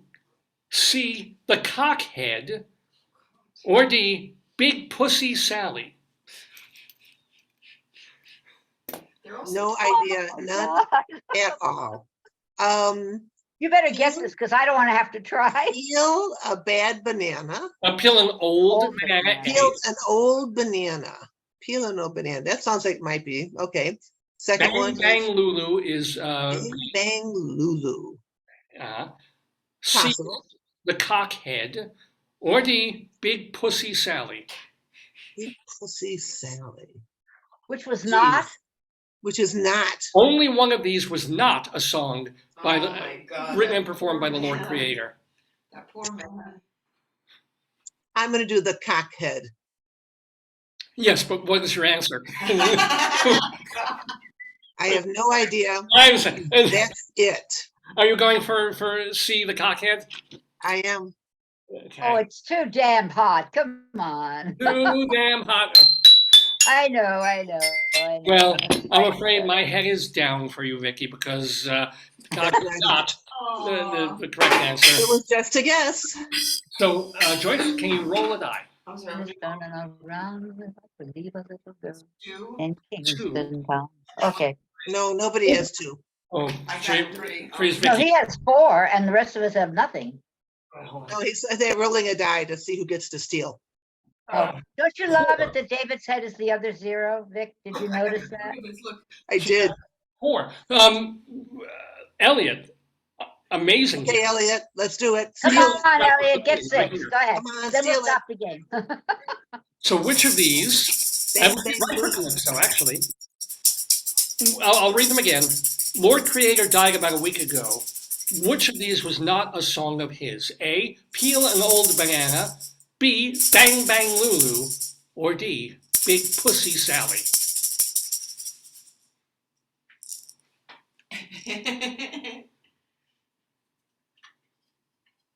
It's a tough choice. Bang Bang, the Bang Bang one, it was not, Bang, you're saying Bang Bang Lulu was not right, a song by the Lord Creator. Is that your final answer? yep. Bang Bang, your answer shot you down. No, that is not the correct answer, Elliot. So, I think Leslie. Leslie. I have one of those change one letter things for that song, but I'm not gonna go there. Okay. It's either a banana or a pussy. Which one Yes, is I know. And either way, I'm caught in a sexual innuendo. Well, one is not innuendo at all. One is well, that's not Isn't true. innuendo a Well, never mind. suppository? All right, I'm Okay. gonna go with he was an old guy and he really wanted to get some, so I'm gonna call it peel an old banana. So you're saying that is not a Lord Creator song, that is the fake one, right? No, So- I'm gonna go with D. I'm not gonna say it. Number D. Oh, you don't want to say the Letter name, D. so you're saying Big Letter D. It's Big okay. I always Peach forget Valley whether is it's not true or the false. Yes, I know. Go ahead. Kitty cat. Letter D is not. final answer. Sure, why Yeah, not? oh, I lost my banger, so. Okay. Yeah, I don't even know. Here. That'll hurt your knuckles. And the answer is, Oh, come on. I found it, okay. Well, Stop once us. again, I have stumped the panel Oh, because all of those songs were Lord Creator songs except one that I made up, Peel an Old Banana. That's oh, the one that I made up. The rest, and the Big Pussy Sally he was looking for a cat to take on his big of course. dog that was Of course he was. Calypso back in the day. Uh, He also has a song called Wacka Pum Pum. I love oh, that. that one got Joyce. Whoa, that one got Joyce. And it goes to partially to the tune of the Little Drummer Boy. I like Oh, God. The Wacka Pum Pum. Yeah, he's so he Yeah. can do what he wants, David, Well, that's the island version of Parapapapam, no doubt. That's right. Wacka Pum Pum. Anyway, so nobody got any points on that. Elliot is still 4 points ahead in the game. And the game is almost over, so it's no way anybody's going to get any more than that. Well, yeah. Well, no, you're right. true. It could be a tie. There could be a tie. That's the best anybody Come on, can do. Leslie, you can do So this. Leslie, you get this. Sure. Sure. And Leslie, Thank you you for your like these. vote of Oh, confidence. it's Leslie. Okay, go ahead. Shoot, go ahead. Let's see. It's a change one She letter. likes those. Oh, these are the things I like. Okay. Leslie's changes. Right. We've got some I don't like, Elliot, but this I like. Go ahead. So this is going to have two answers, each one worth 1 point, and one answer is only going to be one letter different from the other. Okay, so you'll think of one and then change one letter; it'll be the other answer. And Ellie, if you need me to explain that more, if the question ends up going to you, I will. But I don't think we need an example first. So Leslie, this is about someone who was born in the Bronx, July 8th, today, in 1930. Okay. 1930 what? 1930. 1930. Born in the Bronx today, 1930. You don't know me, and Al di la crooned this Italian of renown. Change one letter for something marked down. Oh,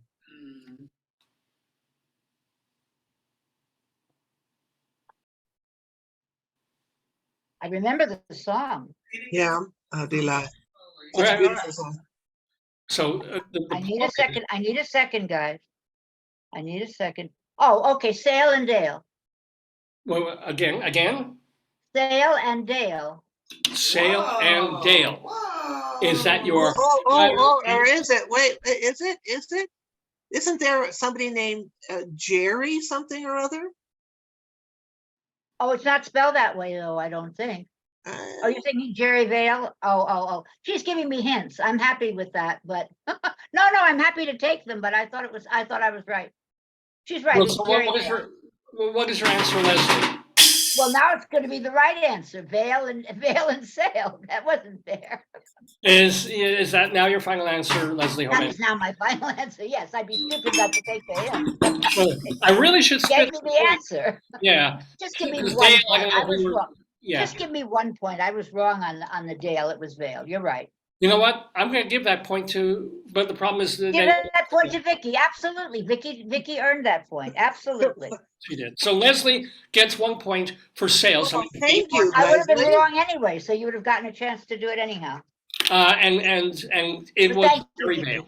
Yeah. So Oh, wow. what then? I'm listening. So it's You Don't Know Me and I'll Di La were songs crooned by Jerry Vale. Italian was Valent. I forget what his Ellis Island name was. And then one letter for something on sale. So we have the game now. It's Elliot with 4 points, Vicki and Leslie with 1 point apiece, which means as we move to our sixth and final question of the second round before we go to our tiebreaker, that Elliot, I'm going Elliot to has won. crown That's what that means. and give it to you digitally because you've already won the game. We're still going to do the questions, but congratulations to Elliot Gluskin winning the game. First time playing. Good Is that a job. maraca? Nice Is job. that a little maraca? Oh, yeah. Oh, I got these for like $5 at a local thing. Yeah. Great. you Yeah. used that at Purim. This was made in the Holocaust and there's Jewish children's teeth in there. Please. You asked! You know, Beyond. I didn't ask what was inside. it's true. I didn't ask. Who asked? Nobody asked. 4 days in purgatory. That's all that means. Is that what that gets? Okay. Yeah. All right, we have a question though. And now, Elliot, you can run the jewels here. Well, not quite, because they have each 1 point apiece. But you can really win this in a big way if you add 2 more points by getting this last question correct, which goes directly to you. And it's another multiple choice. So you ready? Mm-hmm. Okay. On Tuesday, this past Tuesday, July 4th, at Coney Island, following a rain delay, Joey Chestnut won his 16th mustard belt at the Nathan's famous hot dog eating contest. With 62 dogs in 10 minutes, far from his record of 76, Chestnut still beat second place Jeffrey Esper by 14 and a half Frankfurters. That is all true. But which of these is false about Nathan's and their great American event? A, if you don't want a hot dog at Nathan's in Coney Island, you can go around back to their clam and oyster bar. B, because of an ongoing dispute with the event organizers, in 2011, 6-time winner Takeru Kobayashi was removed from their hot dog wall of fame. C, Walter Matthau specified that he wanted Nathan's hot dogs served at his funeral, and they were. Or D, in 2004, Pittsburgh Steeler Troy Polamalu competed and came in third with 15 hot dogs. Which of these is false? tricky. All the others are true. Which is false? That's tricky, David. It's a tricky one. Yeah, Oh, you want your tea? please, thanks. Do they serve ketchup on those Nathan hot dogs? That's all I want to know. Not Chicago. They're going to have ketchup Vicki, on they're them. they're basically wetting them in water and Oh, shoving. no, I've seen it. I can't. I watched it one time and thought, oh my God, it was just, why do they do it?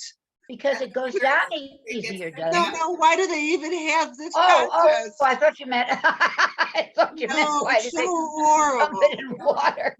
Oh my God, yeah, all these people, as Joyce is saying, I mean, when Joey Chestnut isn't, and Elliot, I'll give you a chance to answer your question, but when Joey Chestnut isn't doing this, he's eating like baked beans, he's Ghost having another ramen, the girl ate ghost pepper ghost ramen. peppers and ramen and Around the world? Yeah, they eat everything. Baked chocolate pudding probably beans, is. But he also How long do does they eat for live? 2 days before. ice He goes cream, on, he fasts for 2 days before he does that. Lemonade. He drank like 2 Oh, gallons yeah. of lemonade. The without chugger, the swallowing it. chugging man. Yeah. It's a wonderful thing. I love it. The stupidity of it is what I do love. But Elliot, I'm so sorry. This is your question. Just repeat the choices. Here we go. So which of I these is told them this year the one of the sponsors of the Nathan's Hot Dog Eating Championship this is true. was This is true. Was Pepsid. The signage was Nathan's Pepsi. Yeah. Pepsi. Truth in advertising for once, right? Truth in advertising. One time. But anyway, here's the choices. Which of these is false about Nathan's and or their annual hot dog eating contest? A, if you don't want a hot dog at Nathan's in Coney Island, They can go round back to their clam and oyster bar. B, because of an ongoing dispute with event organizers, in 2011, six-time winner Takeru Kobayashi was removed from their hot dog wall of fame. C, Walter Matthau specified that he wanted Nathan's hot dogs served at his funeral, and they were. I'm looking this up, David. Or D, in 2004, Pittsburgh Steeler Troy Polamalu competed and came in third with 15 hot dogs. Which of these is false? Hmm.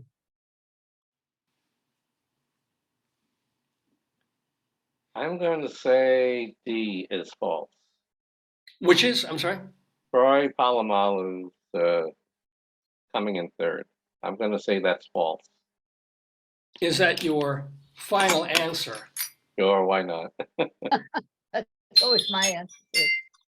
Elliot, not only are you worth your weight in gold, your answer is worth Troy weight in gold, because that is not true. You got it right. You got 2 more points. And they ran the table on the game.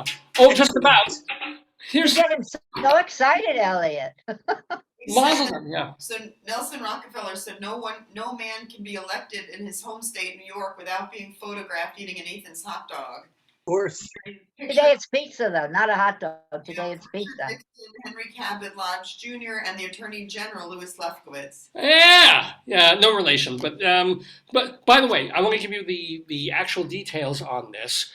Now, I make up the thing about Troy Polamalu, but in 2003, Chicago Bear William Refrigerator Perry competed in the thing.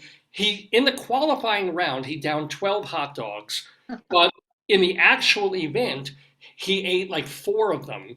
And after 5 minutes, he quit and couldn't eat anymore. But well done, Elliot. Yeah. He had a brain in addition to being a big guy. Right. You know, my grandparents had a concession on the boardwalk at Coney Island. Well, when vaudeville was dying, my grandfather decided he had to do something else because you know they weren't going to make any money. So this was a great thing, except you couldn't do it in the winter. So but it was like anything else, but that my grandfather did. It was a good idea, but it didn't work. Well, what did you sell? Because they were entertainers. What were they sold nuts and candies, you know, like not cotton candy, but candy and nuts, you know, in a thing. And they were offered the site right next to Nathan's, but it was the most valuable site because it was next to Nathan's. So it was like, for that time, very expensive. I don't remember how much, but it was the most expensive other site, so you couldn't get it. So they were somewhere down the boardwalk. But my grandmother used to take me out there in the winter, and they did weird things. People would meet inside one of the big halls, and they'd all talk to each other. And I was a little kid. I didn't know what they were talking about. You know, I would go over and play in a corner. But they actually it was a real tight community. They kept in touch over the winter. It was then. I don't know about now. I have no idea. Yeah, I didn't the Coney Island. I'm sorry, I went down memory lane. I do that sometimes. Wonderful. I love that. The Coney Island sideshow, whose performers kind of just had a brief moment before the big event this past week. They've been there 7 days a week, you know, weather permitting, doing their thing out there for many, many years. Like it's freak show people. It's, you know, hammering nails into the nose. I know. Well, they don't have any place else to do it. Everybody else has outlawed freak shows. Really? They took them away from the circus. They said that they were not. It was an inhuman thing to do to people, to put them on display, you know, for being a fat person or a snakeskin person or whatever. Did you ever see a freak show? Well, you're younger than I am, but did you? You're probably younger than I am too. Everybody's younger than I am. Did anybody ever see a freak show? They had it at Nathan's. They had the one version of like a. No, I mean at a circus. Did anybody ever see a freak show at a circus? I did. When I was really did. little. Okay, because they were outlawed. Before they outlawed the elephants, they outlawed the freaks. Then the only time I saw it was because I didn't see them at Coney Island, but when they came to off Broadway to do stuff, and we had a guy here, the guy who hammers nail, I forget his name, but he's been with them for. You also saw the Tokyo Shock Boys. Well, that was off, yeah. So we've seen stuff like that. But I remember the Bearded Lady. He was on off Broadway in that show that they put together in a magic act thing. And anyway, we have time now for our tiebreaker question. You won. Well, Elliot won hand. Enjoy his win. You won. So Elliot, I'm going to need you to go, and all of you please, to get a writing implement and a writing implement. Something like that. I'll be back. Yeah. Because what this is our tiebreaker question. It doesn't mean, well, none of it means anything, but since Elliot already won, it's just for funsies. It'll be a question that's not multiple choice. You're going to have to write out the answer. So while Elliot is getting his stuff, Leslie, is there new stuff from Two on the Aisle that people Yeah, we got it show up. I mentioned that we might have it up, and we did. It's a show that involved Miriam came. Miriam got to see her first Sweeney Todd. And of course, Charlie and I have seen every Sweeney Todd that ever was, starting with the first one. So that was a very interesting conversation because Charlie and I were going back and forth about what we like best. And there's poor Miriam going, well, I really like this one, I mean, since it's the only one I ever saw, I really like this one. Yeah. But she had some interesting things to say. Charlie's daughter is now in her early 20s, and yeah, she's like a child. You make her sound like I thought Sweeney Todd. No, she's like 20. No, I know. When I used to take her, I took her when she was like 6 or 7 to see The Little Mermaid, and I took her sister Sarah also. And that's what's so incredible about it. I mean, Sarah's already a nurse and living away, and Miriam is, as I say, in her 20s. And the thing is, she's a very astute critic. She really looks for things and has things to say. So nice. I enjoy having her on the show. The segment that people can watch on YouTube is you and Charlie and Miriam all talking about Sweeney. Well, we're talking about Sweeney Todd, and I think we do Goodnight Oscar, which of course she doesn't know anything about Oscar Levant, so they didn't bother taking her to that. And I think the third one is White Girl in Danger. I'm not sure.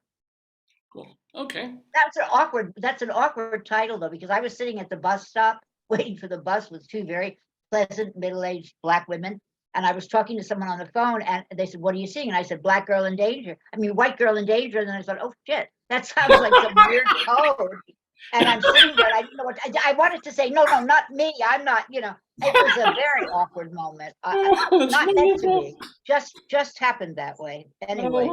I love it. I mean, I would love to. It would have been great like 10 years ago if I was in New York and there's a guy sitting next to me, like a little creepy looking, and you had some hat on. And I'd be like, oh, yeah, no, the motherfucker with a hat. Yeah. Which the Times wouldn't even. Elliot, you're in New York. Where are you, Elliot? I'm in Allentown, Pennsylvania. Oh, are you really? Yep. Yeah, but he was in New York for many years. I was said in New that York. about I was in New York Allentown. for a I long didn't time. mean to disparage Allentown. I'm sorry. Yeah, I that's used what to we're play talking up and down. I used to be an actress, and I played up and down the Northeast corridor. So I played Harrisburg. I didn't get to Allentown that way, but we drove to Allentown because of the song. That was how I got to Allentown. Anyway, Yeah. So you wouldn't know, but there was a show on Broadway called The Motherfucker with a Hat, and the Times refused to print the word motherfucker, even though it was the title of the play. So yeah, and that wasn't that long. It was only about maybe a Didn't decade. they just do They like still won't. They put all the little letters, the ampersand and the right? exclamation marks. They still won't print that. They still won't print the word fuck. I find that It's the New York fascinating. Times. Maybe they shouldn't. Maybe if you can put dashes and stuff. I'm as anti-censorship as anybody, but it's still maybe the New York Times know what it doesn't means. need to print that word. Listen, you know where I learned to curse? When I was a school teacher teaching little kids. I never said the word fuck in my life until I started to teach. Yeah, if you've been a teacher, I learned to curse from my father driving his car. He'd say Jesus Christ and goddamn. Those were the 2 things he would say. So that's how I cursed all my life until I started to teach. 22 years old. I'm teaching in Greenpoint, Brooklyn, and I come home with a mouth like you can't believe. Just and it's very hard to not do it. When you're used to doing it, it's really hard to like have an Well, tell inside me, language. were and the kids outside at language. least spelling those words right? Because that's the important thing. Were they using them correctly in a sentence? Phonetically. Yes, that they could do. That they could do. Also, blank your mother was a favorite one. Oh yeah. Vicki, Yes. before we get to the question, what shows are you doing this weekend in Chicago at the Greenhouse? Well, this summer we're doing just late night catechism. Okay. I am booking shows. Next month I'm doing a show in the Baltimore area. I'm doing my game show. Are you smarter than your age right He now? lives in the Baltimore Yeah. area. We didn't catch you last time. I hope maybe I know. I'll send you the info. Yeah, And then September, October, November, December, I'm booking. So that's nice. well, no, December you'll be at the greenhouse because you've got, I mean, that's the month, ain't it? It Or- is, but I'm also booking now for things. So I've got bookings in September. I've got bookings into 2024, which is great. Yeah. So if people want to find out where they can see you and late night catechism in particular, they go to what website? Probably the best thing is nunsforfun.com. NUNS, the number 4, fun, all one word, .com. Nunsforfun.com. Nunsforfun.com. And Elliot, assuming that you're the unretired part of you is still doing consulting for businesses, how do people reach you? Do you want to give that out or? Well, it's all by word of mouth. That's how it's always been. So they can just give me a call on my cell. Make it very easy. One thing, and that's another thing I learned. Make it as easy as possible for people to reach you. So, Well, are you LinkedIn? I don't want to necessarily give out a cell phone on the air here, but are you LinkedInable or is there like a I'm on LinkedIn. cool? And I'm on Facebook, and that's all I'll say about that. Yeah. Just cell phones and things like that is a little. Yeah, well, like I said, I just try to make it as easy as possible. That's why I have very easy email addresses and everything. So. Cool. Well, we now have time for our final question, our tiebreaker question. Now, Elliot, you've seen how this works. Instead of everybody saying it, all of you get it together. You write down the answer. I'll read the question once, you write, then I'll read it again, give a countdown, 3, 2, 1, and on 1 you go right up to the camera at the same time. Are you guys ready for our final question on this July 8th, 2023, on the 902nd episode of Dave's Gone By, where we've just gone past the 11 a.m. Eastern Time mark? We're playing our trivia quiz, and the year was 1933, July 8th. Born today in Germany is this businessman and clothing manufacturer whose legacy is tarnished by his company providing uniforms, often sewn by prisoners of war, for the Nazi SA and SS. Still, the company, now 3/4 owned by Marzocchi Textiles, survives and thrives, making everything from men's suits to fragrances to sunglasses. Name the authoritative founder of this garment giant. Hmm. You're not calling him a designer, you're calling him a garment maker, basically. Both. All right, okay, it's a gray area, huh? I'm Volkswagen, no.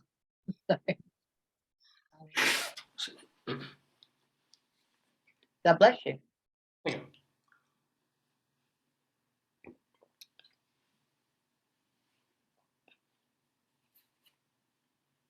And there is a clue hidden in there, kind of. Well, then say it again, please. Oh, yeah, I'll read the whole question. Yeah. But I I'll haven't read written it anything three yet, so times. say it again. Yeah, I'll read it 3 times, and then after the second time, you'll write. 1933, born today in Germany, is this businessman and clothing manufacturer whose legacy is tarnished by his company providing uniforms, often sewn by prisoners of war, for the Nazi SA and SS. Still, the company, now 3/4 owned by Marzocchi Textiles, survives and thrives, making everything from men's suits to fragrances to sunglasses.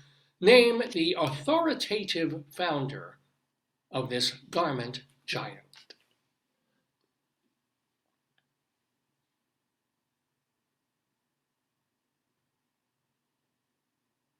I'll give you a couple of seconds to write down. If you don't know an answer, you can kind of either pass or write down your website again, or where people can watch the show. I'm blanking, I'm sorry, I'm just blanking. So I'm going to read the question one more time, and then I'll do 3, 2, 1, whatever you got. Or if you got nothing, hold up nothing. Here we go. The year was 1933. Born in Germany is this businessman and clothing manufacturer whose legacy is tarnished by his company providing uniforms, very often sung by prisoners of war for the Nazi SA and SS. Still, the company, which is now 3/4 owned by Marsati Textiles, survives and thrives, making everything from men's suits to fragrances to sunglasses, named the authoritative founder of this garment giant. 3, 2, 1. Hold those things up. I put on Rothschild. Okay. I put up a big blank I paper. can't read yours, Elle. What'd you I write? said Rothschild. Oh, Oh, Ralph Ralph Lauren. Lauren. I see Ralph No. Good Lauren. one. No, it's Ralph not. Lauren's a It good was a guess. Jewish guy. It's not going to be Ralph Lauren. And you wrote somebody I Rothschild. wrote Rothschilds, yeah. Oh, wow, you're making it, all these Jews would be sewing uniforms for the Nazis. Leslie, did you come back? No, the only one I could think of was the one who just died, Lagerfeld, but anybody who was born in 1933 was not the person making the uniforms. He said he was born in 1933. He wouldn't be old enough to Right, be his making family uniforms. would have, the family Family. name would have been. Well, it's a family name. I know, I understand that. I get Yeah. that. And obviously sunglasses is a big part of this. Sure, Because and you I put was thinking, who sunglasses- makes sunglasses or men's clothes? I was Sunglasses thinking and suits, the beautiful Ray-Ban is men's the only person, suits. Ray-Ban. I couldn't Ray-Ban. come up with anybody. Actually, that does strike me as weird that he was born in 33. Well, he evidently was born into a family that was already making clothing. I'll Is tell you. what it must mean. So Because Right, the he took answer- over the company. The yeah, answer, because he would have maybe been I That was the 8 years answer. old.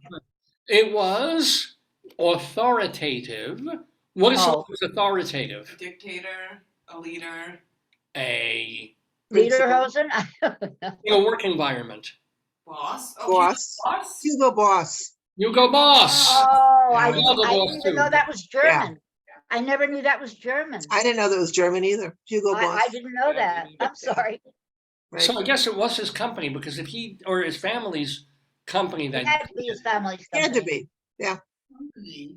right. It still would have tarnished the reputation of the company, regardless. Right. He probably brought it back. My son's wedding outfit was made by Hugo Boss. The fact that he would buy something that was made by a German company is You want to odd. tell me? Yeah. I did not Um, know that.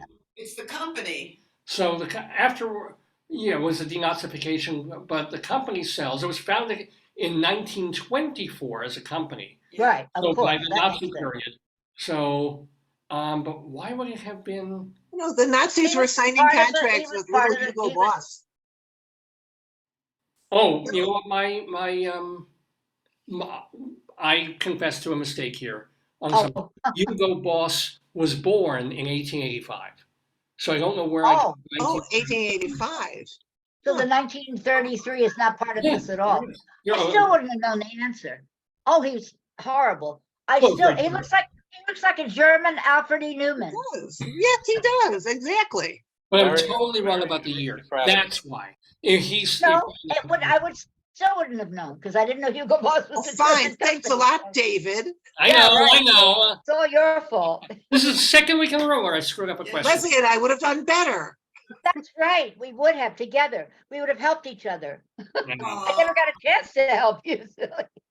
But here's the important thing. As I said, Elliot Gluskin, long before the tiebreaker, winning. Put your head up. Put your head up, Elliot, so we can get a picture of you getting it. Oh, There that's you all. go. It doesn't work. That David, put it down further. No, David, no, put that's it okay. down. David, put it down. David, put it down at your chest level. Further Perfect. down. Okay, leave it there. Perfect. Now, Elliot, move over to your left. No, move over to your right. Sorry. Perfect. That's it. There, and there, Okay, and and then put your hold it. hands down. Hold it. Everyone smile. Smile, smile, smile. Excellent. I'll send that off too. Oh, does it actually look like it's on it? Because it didn't Not look like quite, that but line. It really looks good. Oh, I'm good. trying to put it on the line and Elliot's head on the other line, but It it's Wonderful. looks almost. good. Yeah. Well, guys, it has been absolutely wonderful having all of you in the Daverhood on this. he died of a tooth abscess. You know, I'm Ooh. going to go out later. I'm going to have to maybe wear a jacket. It's so chilly here in Chicago. Oh, fuck you. No offense, but Well, as my people, not Hugo Boss won't say this, but Elliot Mazel Tov on winning, on being our champion and brand new Yes, queen of the come Daverhood. back and play again. Come back and play for your title again, Yeah, please come back, and we have so much more to talk. Because I know we gave short shrift to like the 40 years since you were at Playboy with me. So so there's so much more to the story. But it's great to have you, and congratulations. Wonderful to have all of you. Thank you so much for being friends of the Daverhood. Have a wonderful cool-ish. Well, you're cool, Vicky. You know, 70 degrees. Is it still High of 70. Huh? High of 70 today. Hey, Elliot, did you work in the New York office? Yes, I did. Did you know Chip Rowe? No. Yeah, he wrote the Playboy Advisor for a while. Oh, my. I was He a was in Playboy. Chicago, and when they moved, he moved to New York. Do you know people who used to work at Variety in Chicago, Vicky? Maybe it would really depend on the name. His first name was Frank, and I'd be damned if I can remember his last name. He was one of the nicest men I ever knew. And he Frank. moved from New York to go out and take over a section of something in Variety. Well, when you get, when you're old like me, you can remember. I'm lucky I can remember his first name.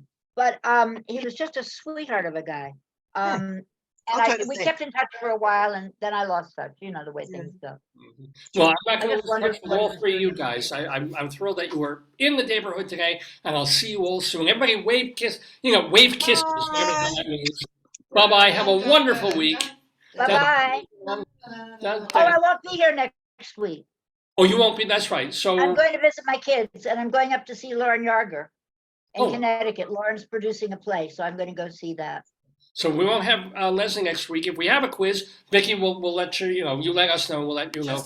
Just ask the Shoobs because they have 104 degrees in Las Vegas. Oh my God. Oh yeah. Well, it's Vegas, and my friend Jeff too. Bye Yeah, bye. Have a great I'm one. going off. Bye. ask Jeff and the Shoobs to do like a hot competition. Yeah. All those. Oh, I mean, it's Vegas, but they're indoors, like we're indoors. Yeah. It's 80-something degrees out right now. Are you uncomfortable? No, but No, I know because it's different for that. we're in a house. But yeah, still Vegas. Anyway, we're here in the Daverhood, where the temperature is always a beautiful 69.5 The degrees. temperature's always Dave. And so sometimes I run a little hot, and sometimes Oh, yeah, I'm that's true. cool. I'm never cool. But anyway, thank you for tuning in. We have more show for you. We've got Greeley Crimes and Old Times to do. We've got our Colorado Limerick of the Damned to do as well, and our friends of the Daverhood segment. But let's get back to I wanted to finish up the story of what happened this week, because I was telling you, not the most exciting story in the world, that we have a shower bathroom leak. And the guy came and told us what we have to do, and cut a hole, and it was a pain in the butt. And he's there, and it's just storming like crazy outside. And so, as we're talking, first of all, I'm trying to pay him on the computer, and then the internet goes out, and I'm like, just as I'm about to hit send. So, but then the internet comes back, and I'm able to pay the guy. And then, we're looking at each other. He's sipping his Coca-Cola. And suddenly, all the lights out. And I look at him, and we're like, oh, shit. Because, he's still he has to go out there. You said he had to work outside. Yeah. He checked again, and it turned out he didn't. Oh, good. But still, you don't want to go driving. It was sheets of rain and thunder and lightning. And lightning. But the weirdest Yeah. thing, it came on suddenly, because I Yeah. just looked out the window, and then I heard bang! And everyone was like, what? Yeah. Well, here, it was raining it was a pleasant, almost a sun shower. And then after 2 minutes of that, the heavens opened like crazy, and then our lights went out. And so you know how these things are. You start if you wait 5 minutes and you start texting Yeah. our power company, BGE, you and 5,000 other people are doing the same thing. But Correct, yeah. But you know that if you don't do it, everybody's feeling like somebody else did it, and BGE won't even know. So you end up having to say, all right, let me text BGE and let them know power failure. So I text them, and already they've got the machine going. Yes, we're alerted of an outage in your area, and we estimate the time to fix it will be between 1 and 3 p.m. So, fine, great. Stay away from the fridge. And I was very happy that I had turned down the thermostat a degree, like I was talking about before, just on that day. Just because we were schwitzing a little bit upstairs. I'm like, you know what? Let me make it a little bit cooler in the house. Go figure. Smart me. I did it on the day when we wanted, the house would now not have any air conditioning. And so I'm wondering what to do because there's no electricity, there's no, and we're dependent on all these things. And you're suddenly like, there's a zillion things to do, but you can't think of one of them, Yeah. right? Because I'm gonna have a snack with lunch. No, I don't want to open the No, but fridge. you said you were going to do Schlufti, Baba. And then I was gonna read also because I wasn't quite tired yet. Oh. So I actually, I was like, oh great, I'm gonna read. And then I was like, wait a minute, I downloaded a book, but I don't want to use up my computer battery in case I need it. So I grabbed a book that I got from the library and I go down into my comfy chair and I'm reading there for a bit and then I'm like, I start getting sleepy. You could have slept in your chair and kicked it back like it goes into a could've. bed. But then I'm like, no, Your I'm chair gonna goes nap. into a bed. I know, well not a bed. It goes into like a Yeah. nice chair, It which is reclines, why I got sleepy after like Yes. 6 pages. I'm like, this is really good.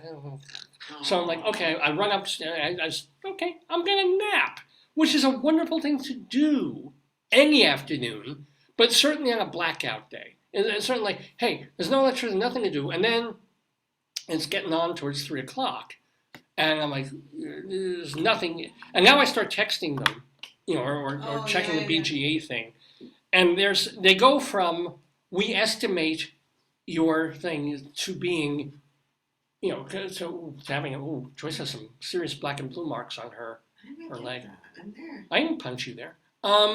So they go from saying we estimate by 3 o'clock to we're working on it, and we're gonna fix it as soon as we There can. were 7 trucks on the block, and we saw that Yeah. tree down or something. Yeah. That was. Well, I didn't know at that point. I I wonder know if that got hit by lightning because it looks split. Yeah, It no, the looked like tree- It was like we didn't see that until much it later was on in the chomp, evening. chomp, chewy chomped. It was chomped, yeah. All I could tell was like nothing was happening. Nobody on the block, and you could tell nobody had Yeah. lights on anywhere on the block. And now it was like not 3 o'clock. Now it's like not even an estimate. That's where you get worried. That's right. Yeah. We're working on it as soon as we can. And this is going on hour after hour after hour until finally, like I'm meeting Joyce You know who at helped school. The Who? potatoes helped the workers. They were very good. How? Yeah, they have the little wrench you gave them from that book and the little saw and the hammer. Yeah, we gave them little toys to play with, but they were actually very, very helpful. That's good potato. Yeah, we didn't get paid. Well, you take up with the union. Anyway, Oh no. we do like onions. I don't know from unions. It's something. Oh yeah. So eventually, as I'm going to meet Joyce at school because they got still lights and air conditioning. They didn't We had hit the where she power. works. Ooh. So I go over there, and Yeah, as but we're they- driving, the hardest part, yeah, it's like family tours of campus. So you see people walking and everyone's dressed nice, like the Oh. parents and the kids, they're doing the tour, they have shorts, but they're dressed, nice because it's, and what do you see? You hear, ah, people running. Oh, yeah. Oh yeah. And then some of the places, there's like, what building do you go in if you don't know campus? So Any door. people were just running all over, yeah. Yeah, because rain is one thing, lightning and thunder, completely different thing. I mean, you get out. Yeah. So now we're in the car and I hate this. This kills me. So I'm driving and I notice that there's a text message from BGE. Oh, you wrote them back. And it said, giving you an update, we expect this to be fixed by 7 p.m. And it says, it gives you the choice to hit your, meanwhile you're driving, right? Yeah. So to hit do you want to reply? Do you want this? Do you want You done? wrote them back and said done. Yeah, because there's a word that says done. Done. And I'm figuring it just means done, like I'm finished reading the message. I don't want to reply back. I want to get this off my GPS so I can see the GPS while I'm driving. So I hit done, and then I realized, shit, it's actually sending them the message done, which I'm worried is telling BGE, oh, but yeah, we have our lights. We're done. We're good. But by the way, these are like deadheads, so they only go out, but you can't respond back. It's like Walgreens. I didn't know that. Walgreens will send you like pick up your meds, but you can't reply back. Well, no, actually, if you reply back something like stop, yes. you will get off the You can do chain. stop or sometimes a yes, a Y, or an N or an N, but they won't understand like. But now I'm all pissed. I mean, it's this kind of a day. I'm all pissed off because I paid this guy, this plumber, to come in. He hasn't really done anything except tell him what he can't do yet. And then I had to pay him. And now the lights are out. And I've just told us BGE. We don't have a leak. It's just Well, we have a leak. But It's the it's not a pipe, it's the seal of the shower. yeah. That's much, I was afraid it was a pipe. It looked like a pipe to me because when I saw that water, it was a lot. Oh, well, yeah, It was like a lot, and that looked to me more, so that's good, yeah. Yeah, no, it's ultimately good news, Yeah. assuming they can fix it next week. But Yeah. but it's just, it was not a great day, and suddenly I'm like, no, I've just told the electric company, apparently, I think, that our power's back. It's not. Don't leave our house alone. I guess they're listen, fine. No, Yeah. they don't do that because I'm sure people write back nasty stuff. It's like Oh yeah. there's a publisher that I work with, and not a real one, but like a pseudo one. And on their Twitter, they don't allow direct messages. So when people don't allow responses, you know something's up.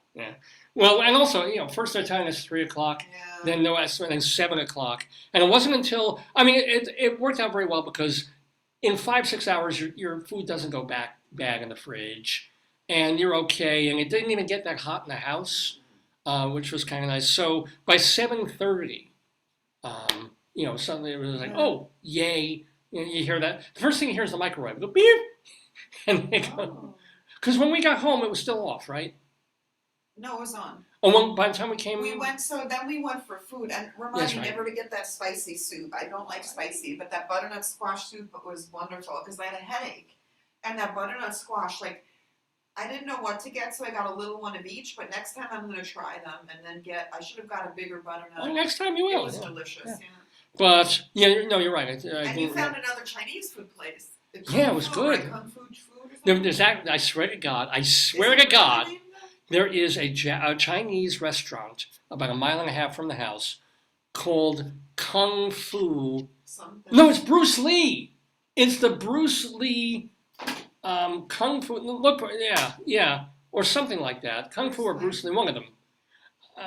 So it's got to be real, authentic, great Chinese food if they're naming it after an American movie.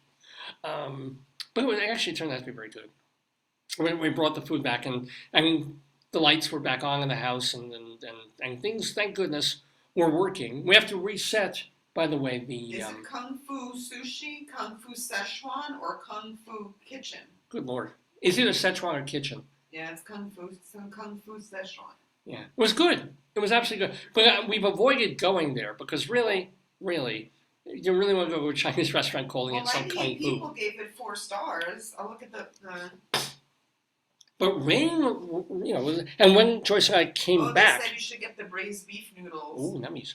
When Joyce and I came back from school and we brought our food, we did see the trucks had gone because when I left they were working, and we did see a tree at a house on the corner that just like half the thing leaning down and then just split. Had it be lightning.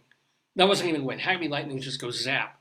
But what I don't get is that tree They trunk said the sushi's good. was far away from the power lines. Well, we don't know what other trees went down with it. Yeah, because I can understand, oh my God, this tree was zapped and then it went over, it was big enough, it hit the power line, and that's why they had to turn everything. I get it. But this thing was totally on the opposite side of any power lines. So I have no idea why the hell they had to, stop things for like 6-7 hours. But it was the week of rain. And I've been glorifying the rain for the past week and a half because it was so dry here where we live for a month.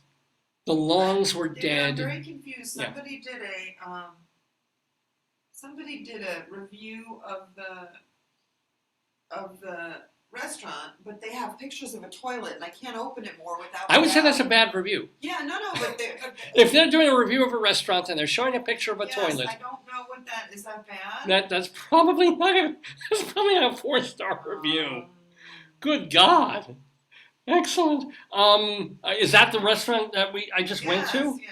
Oh, I need to see that. We can't see the rest of it because we don't have the app, but they're Oh. saying sushi's good. Yeah, okay, good. I mean, there is a sushi restaurant in Japan where they serve things on little toilet bowls and things like that. But anyway, rain. I was talking about the rain. We didn't get any rain for like a month, and so it was so great when every day suddenly we got. No, that's another restaurant. Oh, we're good. so the storm's coming down, and we had a day of a huge rain, and now the grass is gorgeous and flowers are everywhere, and it's beautiful. But speaking of rain, every year, and we talked about this in the quiz, I look forward to one of the reasons for living is the Nathan's 4th of July hot dog eating or overeating contest. So Yeah. here we go. I'm covering the name, but this is I just don't. But this is not the restaurant we ate. Yeah, this is the restaurant. They have this on their Facebook. So Really? yes, so just don't move it because I covered the names by stretching it. Yeah, but look at it. So apparently they have children singing in some song. I don't know. No, they're hungry. Oh, They're so- opening their mouths and they want to eat Szechuan? sushi. Oh, okay. Look at it. Isn't that cute? They're adorable. Oh, so Joyce knows this. Oh, That for oh, years I have lived for the 4th of July Nathan's hot dog eating. I've never been in person. I don't want to be out there in the hot sun or whatever. That I certainly didn't want to be there this year. But being I able think to. the Kung Fu Szechuan just opened on June 11th. Nah, they've been around forever. So maybe that's another. Yeah. Maybe another. So, and I rooted, Joey's become the hero. Joey is the Tiger Woods of competitive eating. Joey is the Muhammad Ali of scarfing and barfing. He's the man. He's Joey Chestnut. And that also helped. Because when you have this guy who's heroically changed up the game in a way that even Matt Stoney didn't or Kobayashi didn't, you kind of like, whoa! Go, Joey, go! And every year, he'd get close to breaking the record or he would break the record. He has 16 titles at this point of Nathan's Hot Dogs. So every year it's just He's the GOAT, right? Joey, He's greatest of the all GOAT. time. The GOAT, greatest of all time. And then, even in the year when it was the pandemic and they had to hold it indoors, they did it, he did it. And then last year, off his game a little bit, especially because What was the score last year? I think it was 69 dogs or that's something like close. That's close. that. And don't forget, he was interrupted by this anti-meat moron who, these protesters who not only protest, which is their right, but they ran up on But stage didn't and Joey got Yeah. him in a bear neck cold, and then the announcer bear hugged him or something. yeah, this idiot But runs on stage. They have security. This is my thing. The Hells Angels killed somebody at a rock concert. Right. You're in Nathan's. They have police officers and security, and But you know what I think? The guy dressed as one of the referees or the. Oh, maybe They have he- so many people. How many people do you need to count how many hot dogs are eaten? a lot. You need gotta have to one look person at the for every. person and you just count the plate, and then Yeah. you look around and maybe you frisk them to make sure they didn't put it in their pants or something. And you look at the around there and you count the hot dogs on the tray. Would you want the job of frisking someone to see if they put a hot dog, Especially not after down they've their not pants? after they've eaten a bunch of hot dogs. No, because they any amount, They any probably amount. be sick on you. No, there's more than that. It's is that a hot dog? Or are you just No. happy to see me? But and then last year, so they had this idiot, and they took. Probably took Joey's concentration a bit, and just his instinct kicked in to get rid of this guy while he's eating. So probably knocked him off pace. Two to 4 dogs. It might not, it would have gotten closer to the record. And then this year, What's the record? You said 76. Oh my god! Who by who? By him? Joey Chestnut, 76 hot That's dogs disgusting. in 10 minutes. 7.6 hot dogs eaten with buns, not just the dogs, with buns Yeah. in 10 minutes. And he's the greatest of all time. Mm-hmm. And I'm sitting there and I'm That's like, true. and I, with all due respect to the women, and I know there's equality and feminism and all, God bless Mickey Sugo, she's making a name for the women, but it's great, God, I don't really give a shit.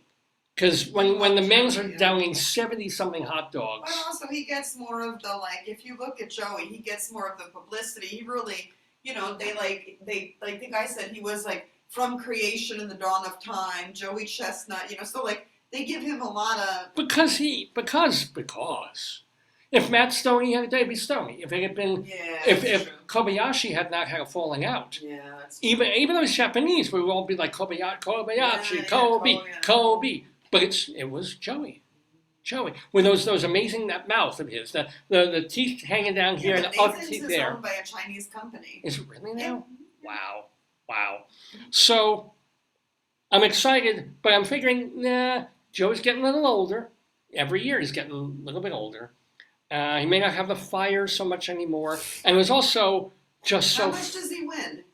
What do you mean? 10,000 Oh, okay, is the top. that's pretty So, good.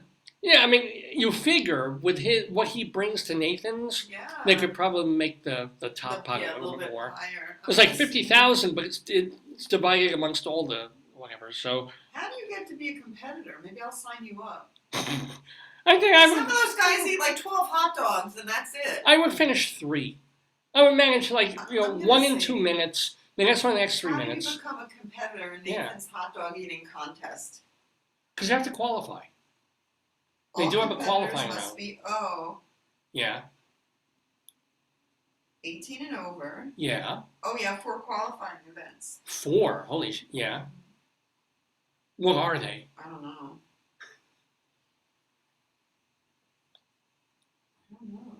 That just says 4, let's say 4 qualifying events. Oh, Oh no. Yeah. so you have to do a bunch of stuff. You Well, have to, Yeah. it's the Berea Rib Cook-Off, I'm in. Cook-Off and Beer Fest. You do Dragons Day Air Ballpark. I don't know, I guess I have these no are idea all- what they're trying. What I are don't these? know what it is. Well, but so anyway, I'm rooting for Joey, of course. You have to compete in some of these qualifying events around the country and win. Oh, yeah, around the oh, I got it. So, but I'm knowing that also it's 80 something degrees. They hold it. They don't even hold it at high noon. They wait till like 12:30, 12:40. That makes So the no sun is like, sense. Yeah, do ugh. it like 10 o'clock, Yeah. you know? and it's humid. It's ughy. And it's the weather in Baltimore, same as weather in New York. So I'm feeling like yes, Joey's going to win for sure, but he's not even going to touch the record. I'm guessing. I don't like all this betting stuff, but if I were over-undering, I would have said 69 dogs. Wow. 69 is the operative number of the day. And then he starts getting into it. And as always, he's on like this record pace for the first 5 minutes. First 5 minutes, he's just blah, blah, blah, blah, blah. Down. And it's exciting because there's another guy there, I think it's Esper, who is keeping kind of pace. He's about 2 or 3 dogs off Joey for the first 3-4 minutes. So that brings up your competitive instinct. That kind of makes you like, there's something about that as opposed to just being on stage alone with a 10-minute timer and like go. But then, I missed the whole intro of the story. But Yeah. I'll So we get back to found it. We found the bootleg. Right. Well, I'll finish up this part. So he slows down a lot in the last 5 minutes. And it's almost, but you can tell. And then by the end, Joey had finished, which would have been enormous 10 years ago, and is now 62. 62 dogs for the man who has done 76. That's our Joey. That's our Joey. His title under the thing is his America's Competitive Eater. He is the greatest of all time. And he was still the greatest that day by about 14 dogs. He beat the other guy, but 62 is not 76. And I got what he did. It's unfortunate, but there was this thing in him that said, here we go, that he realized he was slowing down a little bit, and that at a certain point he knew, nope, I'm not going to get the record. So he didn't even try to go near it. As opposed to when he was a younger guy, he'd be like, well, I got, 71 That's left. what you were talking about. Yeah. What was that? Last year. Oh, this is when he got the guy in the chokehold a year ago. That's one of the idiot protesters there. While he's eating, while he's holding a frank in one hand, he's got this king of headlock. He's the GOAT. He really is. So I mean, that made me feel a little. I mean, I get it because this man competes in other eating events all year long. So he's not going to damage his body with 70-something dogs on a Saturday when he knows he's going to, or a Tuesday, when he knows he's going to win the competition anyway. Why kill yourself? You know, why dump 74 dogs in when you're still not going to touch the record? The hell with it. So he slowed down and said, I'll do 63. It's still many more than anybody else. And it was great, but it was also disappointing. Mickey Sudo, she got a record. She did 39 for the women's. I don't think that was a record. It wasn't? I thought for the women's, I think it I was. think so.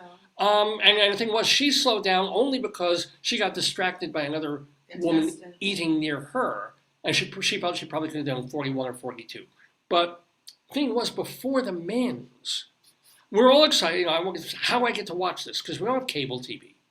And I don't want to pay for ESPN or Fubo or Voodoo or Hoodoo or Hulu or Cuckoo or Poo Poo. I'm like, just you know, I'm used to free shit. I have Spotify. I'll listen to some commercials. You know, I grew up in the era of television was free if you sat through commercials. Why should I have to pay to watch grown men and women Look, he proposed to his devouring wife at hot Nathan's. dogs? Oh, I mean, she was a competitive eater till she met him. I hope she eats something of his. But anyway, so I'm frantically scouring around the interwebs because last year what we found was this guy who was on the roof near the Nathan's hot dog stand in Coney Island. And he had a camera and sound equipment, pretty good. And he's able to set up and zoom in. And you can pretty much watch the whole competition. It's not close-ups. You don't have the professional announcers or anything, but you can see it. So we were casting out looking for that on YouTube, looking for where can we watch this guy? So we can see a homemade version of taping the event. And we found the guy. Joyce found him. We dialed it up, and there it is. There's Nathan's, and you get to see like Joey's the only surf. 39. Wow. But 39, you know, in a lot of sports, 39 is getting up there, you know. So this guy has this feed. His dad's name is Merlin. Really? Merlin Chestnut? Mm-hmm. It's a great name. So this guy has this video feed where he can film the event from far away. It's legal. You know, it's an outdoor event. And Nathan's can't stop him. No, he's on the subway station of. Oh yeah, he has police. You know, he's allowed. The police. This is what I do, and you can voluntarily tip him. You know, for his service that he's doing. So he probably makes a lot of money that day. He was getting $5, $10, $2 tips from a lot of different people. His life. Well, yeah, Yeah. because what happened was the women's competition ended. They do it earlier in the day. And then around noon, we're finding him, and there he is. And he said, oh, you know, here it is for Nathan's. It's really hot. See, you know, the pre-show stuff and the announcement. And George, the MC, Oh yeah. he sang an ABBA song for Oh God, Fernando. no good reason. No real I think reason to sing that's what brought Fernando. the rain. I think the ABBA song is what brought the downpour. And then the guy who's on the rooftop swivels to a cloud like 3 miles away and says, oh my God, look at that. And then suddenly he says like a lightning jag. And that's about 3 miles away, folks, from where we are. I'm risking my life for you to show you this hot dog competition. And wouldn't you know, as they're getting ready, the heavens open up in Coney Island. And pouring and lightning and thunder. And now you've got 30,000 human beings out. I mean, some of them have umbrellas, but standing out there on Surf and Stillwell Avenue and that whole area. And then the police and George are like saying, don't stand here. Go to the subway, go find shelter. Yeah. This is not safe. There's lightning. Go away. And meanwhile, people are balking at it because like, Joey, and police are like, no, go away. It's a storm. This is dangerous, people. And as we saw yesterday, it is. So they go away. And then the rain lets up a lot. And they start trickling back. They're soaked to the gills. even the ones with umbrellas. In that kind of rain, an umbrella really doesn't do that much. It might keep the top of your head a little dry, but everything else you're wearing, forget it. The rain is slashing back and forth. The wind is blowing. There's thunder and lightning. They're just like water rats at this point. And so they're waiting there, and they're starting like, Joey, Joey, and they're starting to roll away the tarp. And then the rain comes back. And then you got 30,000 people again who have to, don't know what the hell they're doing, and Nathan's Back and forth and back. Yeah. So Nathan's officially cancels the event. No, not Nathan's. The NYPD. Oh, yeah, right, yes. There's it is not safe, everybody, we're canceling the event, not giving any more info. Not saying, by the way, and I'm pissed off about this, not saying we're going to come back and do this once this storm has passed, because it's just a storm, it's not going to be all day. Not saying, oh, we'll come back here and do it in 2 weeks, or tomorrow, or whatever, because I don't know what the ramifications are.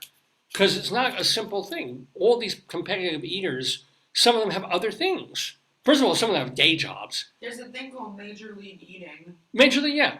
And so they might have to be. They can't just say, okay, we're going to bring it next week instead of this week. Because those people will be elsewhere. They can't do it. But they also didn't say, oh, it's just delayed still, or it's just postponed. They said canceled. So I'm like, oh, and Joyce and I, we turned off, we went and got lunch and blah, blah, blah. Did not realizing that the canceled event was just canceled for an hour or two. And that they did come back.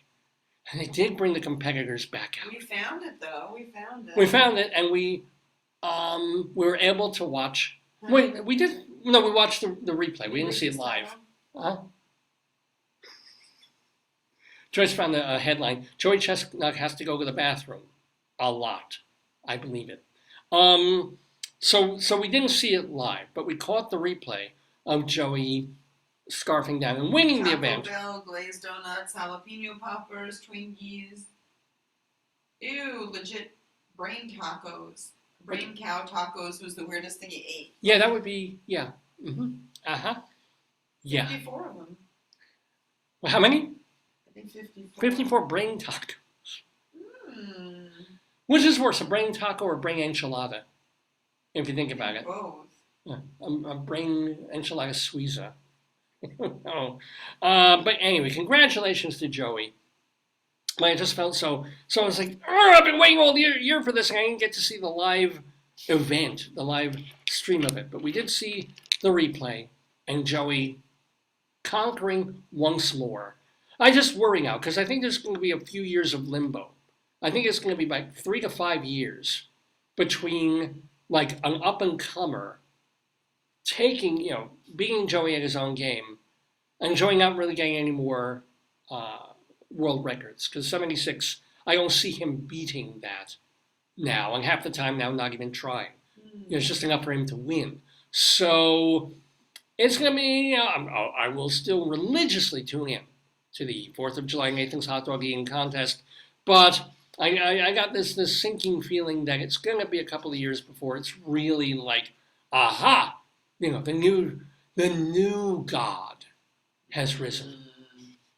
But anyway, you're watching Dave's Gone By with me, Dave Lefkowitz, my darling and adorable wife, Joyce. We're here on this Saturday, July 8th, 2023. Before we get to, let's see, we talked about that. We talked about pretty much everything. Oh, except we lost 2 real New York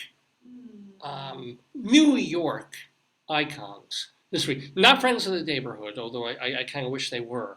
But I did not even realize, this is the sad part, where they're a part of your life day by day, week by week by week for years, and then you don't hear about them and you've forgotten, and then you're just like, oh my God.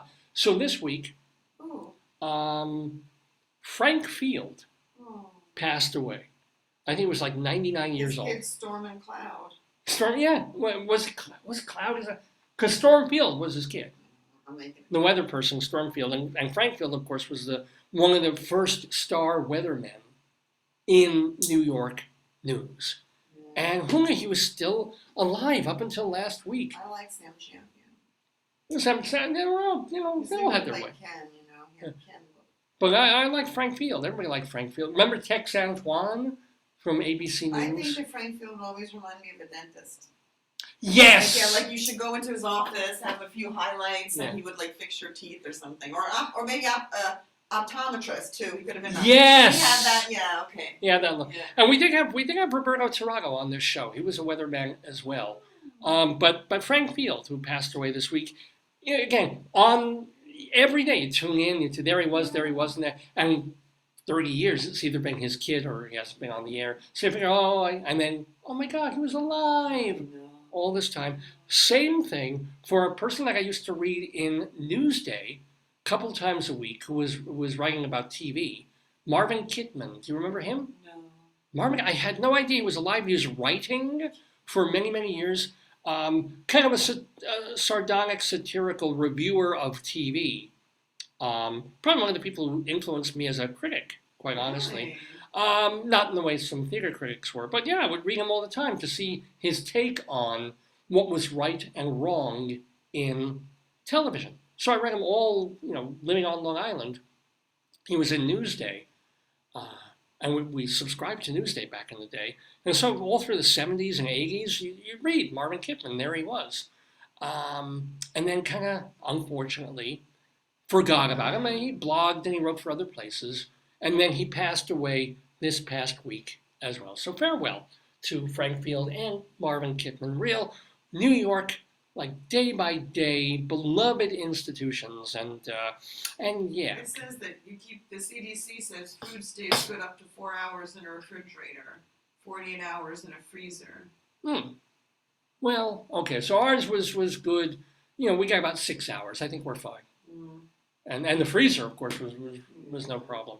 Anyway, let's do Greeley Crimes and Old Times, because it's 1:45 already on this July 8th, 2023. We're calling this episode 1 GLUS 1 in honor of our guest, Elliot Gluskin. So Greeley Crimes and Old Times is based on 2 columns that are in the Greeley Tribune newspaper. It says the things to throw away. You Yeah. won't throw away meat, but I'm going to throw away. What are you going to throw away? It says eggs and fruit. I didn't open the fridge, so literally it stayed cold in there. Pre-washed greens. Mm. Oh, hard cheese. You can keep Romano, Oh, good. but just the eggs gotta go. We'll get eggs. Fine. And then it says you can keep vegetables raw. I have those. Okay. Oh, sorry, honey. So Greeley Crimes and Old Times. There are 2 columns that appear I need in another tea, David. the Greeley Tribune newspaper. Joyce and I used to live in Greeley, Colorado for a bunch of years. And so while we were there, we noticed in the paper that there were a couple of columns that were intentionally ridiculous and funny, even though they were based on real things. So one of them was Cop Log. Phone calls that come into the Greeley Hey, somebody's upset about and seeing Weld that County tree Police picture. Department. Oh, the screaming goat. Oh, yeah. Seeing that tree scared him. So they would call up the cops Oh, I gotta get my phone. Where's my phone? Okay. to warn the police of something that they saw in the neighborhood that, oh my God, get the cops, or send somebody. Look Call the what's going police. There's a madman in town. Exactly. The funniest ones are compiled. I mean, the names are stripped out so that it's not identifiable. But the funniest calls that They're come not in, life-threatening. Right. They're just more nuisance calls, wouldn't you say? being a nuisance or completely ridiculous, which is but great. it's not like a real. It's not. Yeah. They're not like, not like They're not scary. No, I mean, well, they're they're scary scaring in other ways, away. but Yeah. they're not like Yeah. life-threatening. It's not like And there's also a column called 100 Years Ago that looks at things that happened that were reported in the newspaper back in 1923. Do we still have those? Or not? Well, here's the deal. Mike Yeah. Peters, who writes for the Greeley Tribune and who compiles that column from items that were in the newspaper 100 years ago, he hadn't written anything for the Trib in like 3 months. You wrote them. He didn't write me back. Did you write the trib? I wrote I wrote the woman who Yeah, does yeah. Cop Log. Well, out of the blue, last week, Yeah. his column, The Gnarly Tribune, reappeared. So he's not dead yay. And he's still writing, yay. But is there 100 years ago? No. Maybe they've expended all of the 100 years ago. How is that? Newspapers in 1923, how's that possible? Well, they've been doing it for a while. He's been putting a lot in. Yeah. Maybe they stopped. Maybe they stopped the column, yeah. Which, Aw. Yeah, but somebody should say. You wrote 2 people, right? yeah, well, nobody's telling me, so what can I tell you? No, it's not there, maybe not there yet. Maybe Mike Peters is getting his feet wet after a long vacation and he wanted to do his old column. He did it. How about Yeah. 100 years ago, Mike? How about it? Because I'm down to like 3 or 4 Betty left. Harper's, yeah. And we're doing 1 a week now. So, we do have Greeley Crimes and Old Times.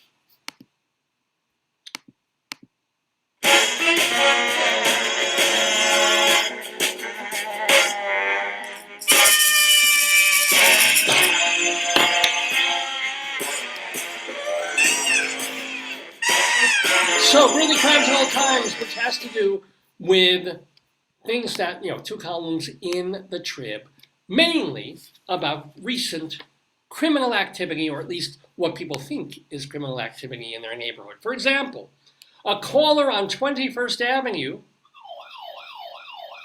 witnessed a man looking into mailboxes. Ew. The man, Was he a mailman? Postal officer? maybe, but Yeah. the man tried to make his dog poop in people's yards and attack neighborhood cats. I'm sorry. The caller said, yes. You can do a lot. You cannot make your animal poop in someone's yard. I mean, you train an I've never seen anyone, a dog who poops. I guess you on can train it. You say, put down here. Good boy. Yeah, make a long one. I don't know. And to attack the neighborhood cats. Well, that's natural. I You guess. weren't here. You were getting the pizza, and Nihal had Pepper. Pepper saw a rabbit, and Pepper just went boop, right after it in the other yard. I'd say he. Yeah. Or our He friend just- visited. he just, yeah. bolted across went in the other yard, ran Went in the other yard. the other neighbor's yard. The bunny went, but the dog didn't, right? Both did, but the bunny. I thought escaped. the dog was on a leash. No, that's why we got the leash. Holy crap! Because Nihal didn't have a leash, so we got the. I used the yarn. Oh my God! Yeah, but I didn't realize our dog went into the neighbor's yard. Oh, not our dog, but our friend's dog. I didn't know that. Yeah. Wow. Pepper, you Anyway. don't have to train them to attack cats, but you might have to train them to poop. Well, That's a show dog. I guess, in a manner of speaking.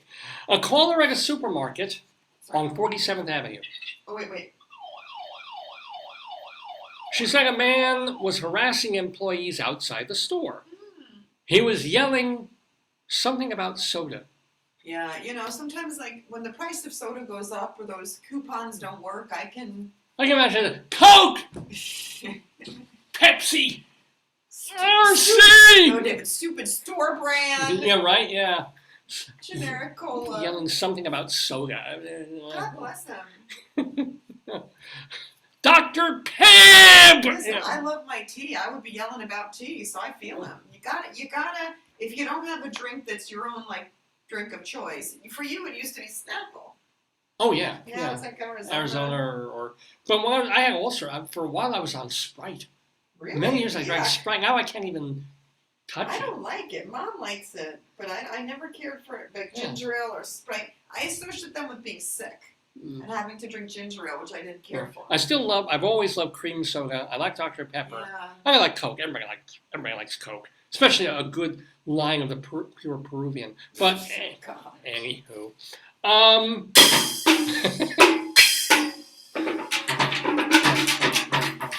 A caller Hold on.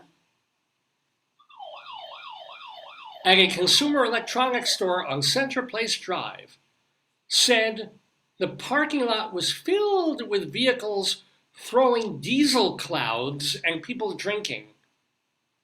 But isn't a car like a diesel? Oh, maybe like we see it sometimes Truckers? when we go into to shopping on Sundays. Yeah. And they're not bad. People with those muscle cars. Yeah, they might have But the. they're not putting diesel. They just bring muscle cars, and then they probably go to a breakfast place. Yeah, to me, that's basically white trash Christmas. No, It's the smokestacks in the air, and it's just like, what time is it? 10:30? Oh, time for my 5th wild turkey. Yeah. you have no idea how people live. Absolutely not. No. A caller near 26th Street reported a vehicle was driving at 10 miles an hour with the hood up and the back door open. Wow. I'm hoping someone was driving. Well, listen, if you go, maybe it escaped. If you're going 10 miles an hour with all that stuff, that's pretty fast. Come to think The of it, hood yeah. up, you can't see over the hood, and then the back door open. I mean, what's going on? I don't know. That's a weird. We were transporting a carpet. Yeah, I mean, I can see the back door open, but the hood up is a whole other. Let's do one more of a new crime thing. This is from, remember, this is only like a week or 2 or 3 ago. A caller at a variety store on 10th Street said, What? a man was yelling at and filming employees who were dumping items from the store due to a bed bug problem. Yeah, I'm sure we shopped there at one point. 10th. It doesn't name the same name of the store, but it's on 10th Street. I can look up on the site of what the avenue was. Yeah. Ooh. Now again, we only have the caller's thing of that. Yeah. It was full of bed bugs, and that's why they were dumping it. But still, ooh. I mean, it's one thing when you have a mouse problem, because there's mouse shit on stuff. But bed bugs. No. Let's do one old-time item. Okay, so this is from 1923, 100 years ago, in the newspapers. Oh, this is exciting. A special shoe sale is coming to the Mikado Eagle Pencil Company. Wow. Why? What's the shoe? Well, men should be happy about it. Available are 42 pairs of men's shoes and 27 pairs of men's Oxfords, all Florsheim, running $4.85 to What's the special? a high of $7.50 for a pair of shoes. But why is it at the Mikado Eagle Pencil Company? I guess the men there like to dress fancy. Or they're lead-footed. Oh, buddy. You know what? And you wear those shoes and you run in them quickly, you can run erase.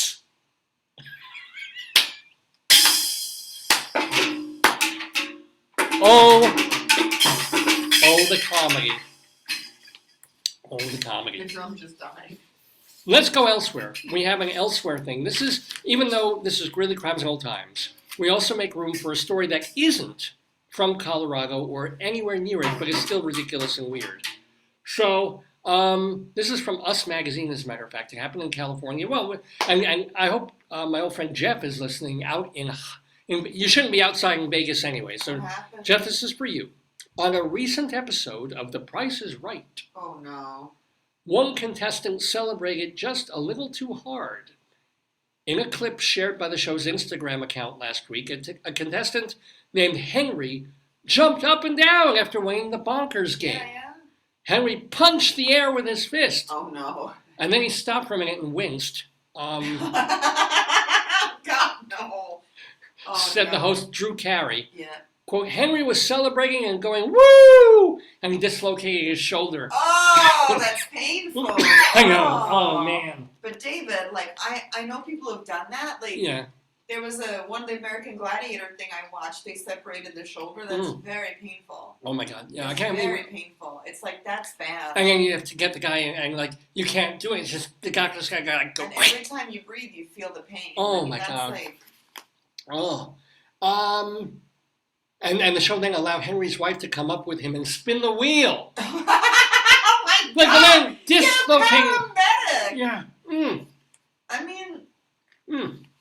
Now his wife hit 95, which got them to Showcase Showdown. Oh, good. You know, the man has dislocated his shoulder. The man needs like a Tylenol. Yeah, and well, he did get a Hawaiian vacation after his wife got it, and then the ER. He's not, and this is the magnificent thing. Yeah, no, they fixed his shoulder and went to Hawaii, but here's the deal. He is not the first person contestant to suffer an injury on the CBS Oh, series. come on. In 2014, Judy. This is not American Gladiator. I- This, you know, This is a Price is this Right. a game show. But you know how it is? Pick 1,000 of anything. Oh, people One or jump two and people, they yeah. scream, So she fell and hurt her ankle while spinning the big wheel. So she had to play the showdown on crutches. Oh my god! Oh my god! And in 2018, oh, here's another name that came up again. You know how George sang Fernando at the hot dog event? Something in the air tonight. Well, Fernando made a memorable entrance onto the stage Oh no! by doing a somersault. What? But at the big wheel, he lost and fell face first to the ground. Oh god! And this is the shocking part. This is actually the real. Drew Carey has sustained multiple injuries over the years. Come on! Why? One time, a woman named Sonia accidentally knocked him down while hugging him. I like her. He wasn't hurt, though. It wasn't on that one. But, he also cut his hand after getting his arm stuck in the rotating apparatus of the grocery game in 2007. I would say he lost that one. Yeah. I would say if you cut your hand, like getting into the wheel, it's like people back in the factory days getting fingers chopped off when they're making belts and things. It's not good. Wow. So I guess the price is wrong, but congratulations to Henry for getting to Hawaii. He earned it. Yeah. Probably cost him more to have his fucking shoulder put back in than the whole Hawaii trip that he got for free. Anyway, let's do one or two more crimes, and then we will move on to our Colorado Limerick and the finale of the show. Did Christina Applegate perform in theater with a broken ankle? Like her ankle Yeah, was she did. broken and she performed it? She was in, I saw her, she was in a revival of, was it Promises, or was Did it? she sing and dance with it? Yeah, she did, and she was very good. She can, I guess, dance the way she really could dance. I think it was Promises that she was in. She was good, but people were like, wait, this is a dance show, and you've got the lead woman, in a cast for half the run. But yeah, no, stuff happens. Look at Spider-Man. Spider-Man called the paramedics. It really went, because every week somebody be falling off a thing, breaking a this, a spine, or Oh whatever. my God. Yeah, stuff happens. It's rough. That's bad. And well, you were watching the American Gladiator documentary. We both were, Yeah. of like people every week. Yeah, well, and before they got, like, the show got really professionalized, if that's... Even then, that tour that they were on, getting no sleep Yeah, properly. Getting hurt, yeah.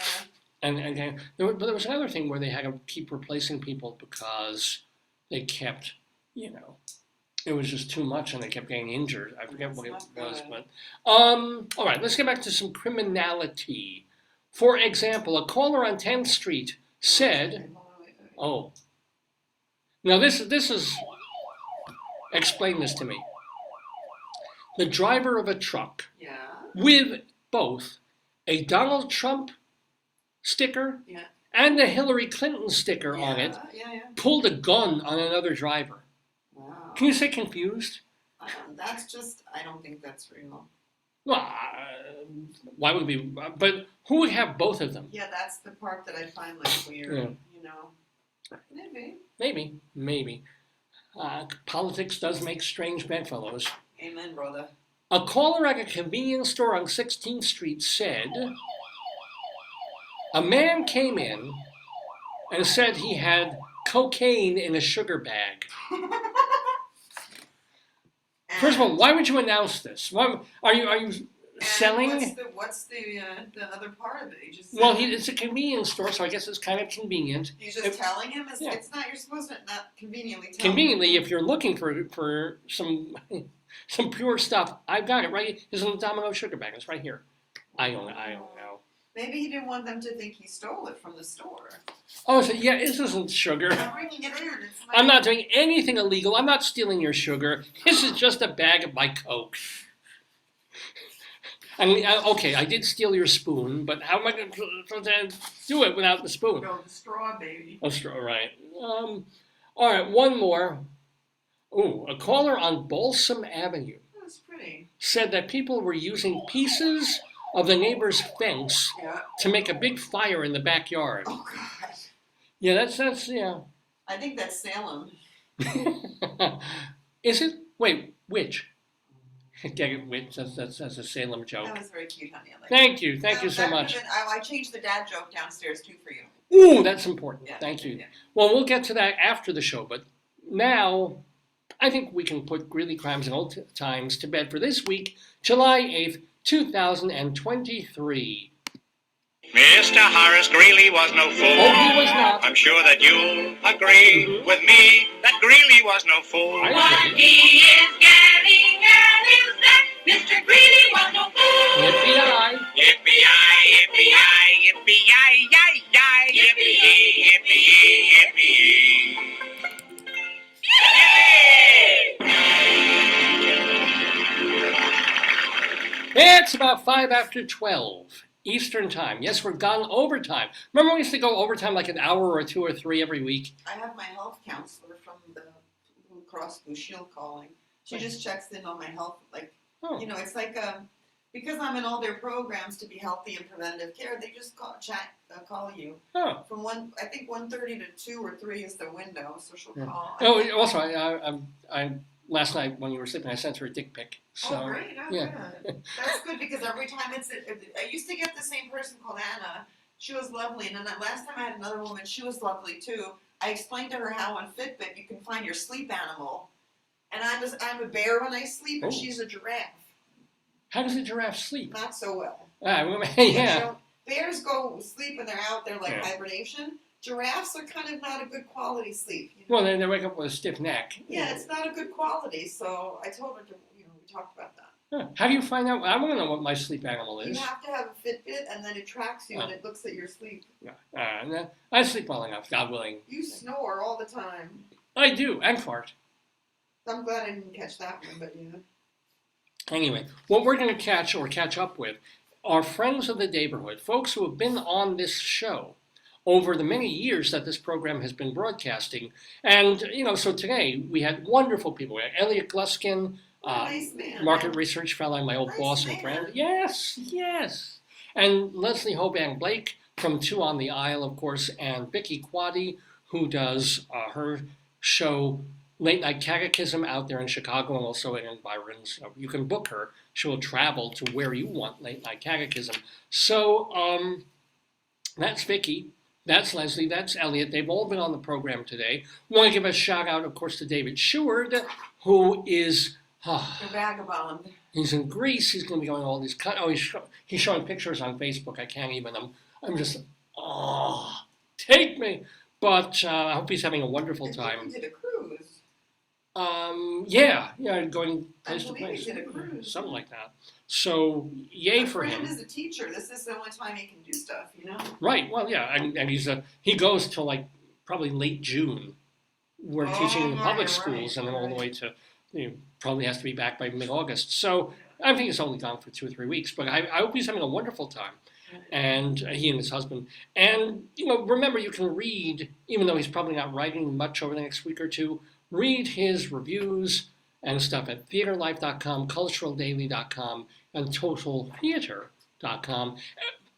Excuse me, as well as his blog, The David Desk. But let's talk about some other folks who've been on the program in years past.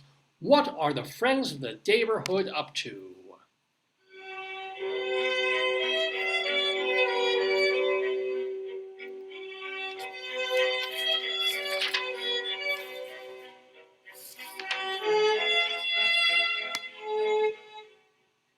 For ejemplo, we want to give a shout out to Mike Agranoff, who is doing a house concert in Littleton, Colorado that is happening today. A house concert?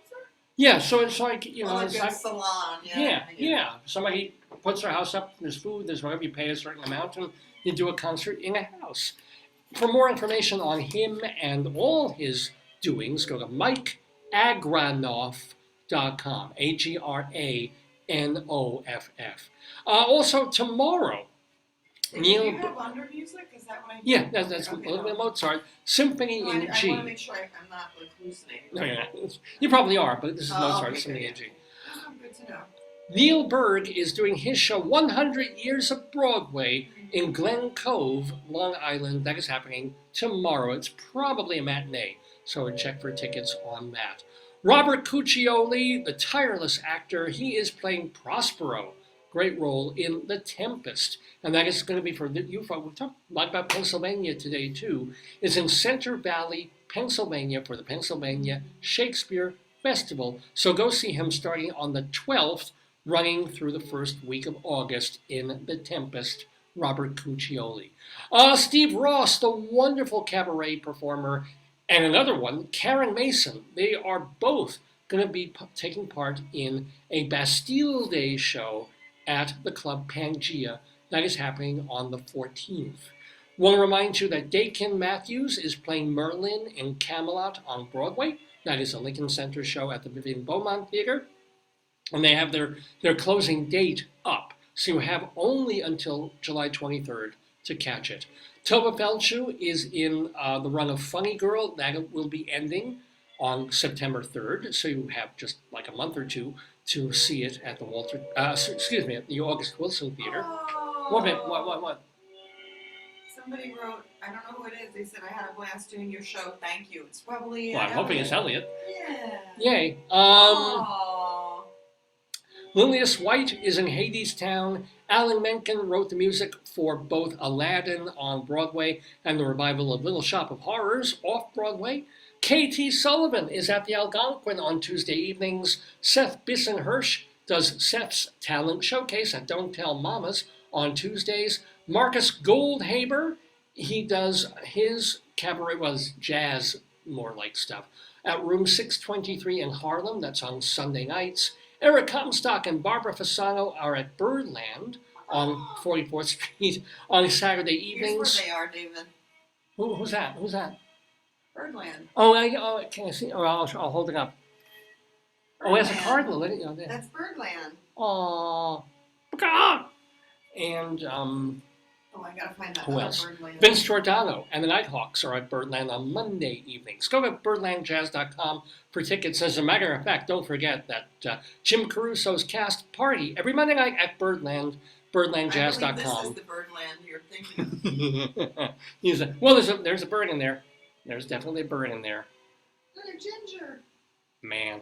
And congratulations, by the way. I think I'll tell you more about this next week. But Jim Caruso's cast party is celebrating some big anniversary, like 20 or 30 years, very soon at Birdland. So he's going to have a big blowout celebration of it. Big shout out to my friend Evan Seplow, who founded StageBuddy.com, a website of New York nightlife, and Dr. Demento, who still does old and new Dr. Demento shows at drdemento.com. And those, my friends, are the friends of the Daverhood.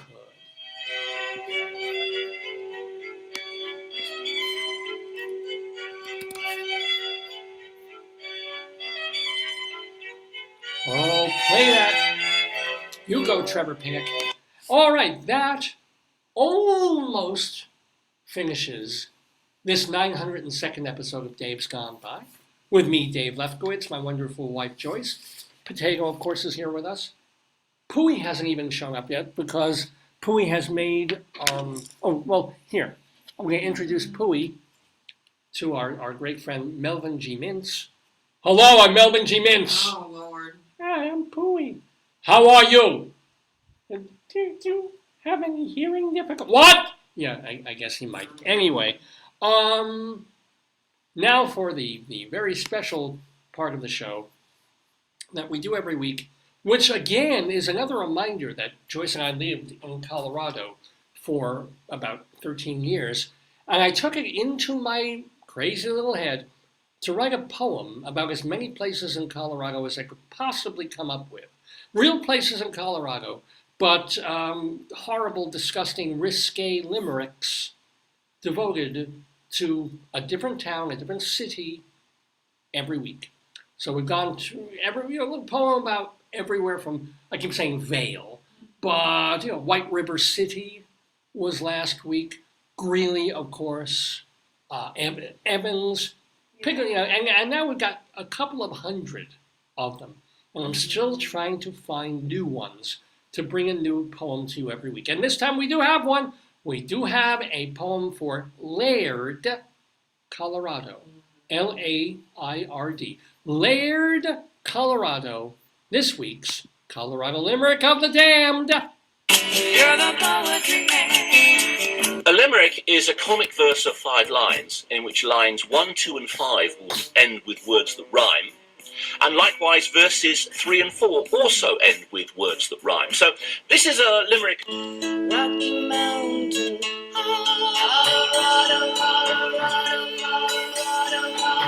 Yes, ladies and gentlemen, Laird, Colorado is where we're going today, July 8th, 2023. So let me give you a little bit of information about it to set you up for the poem that will follow.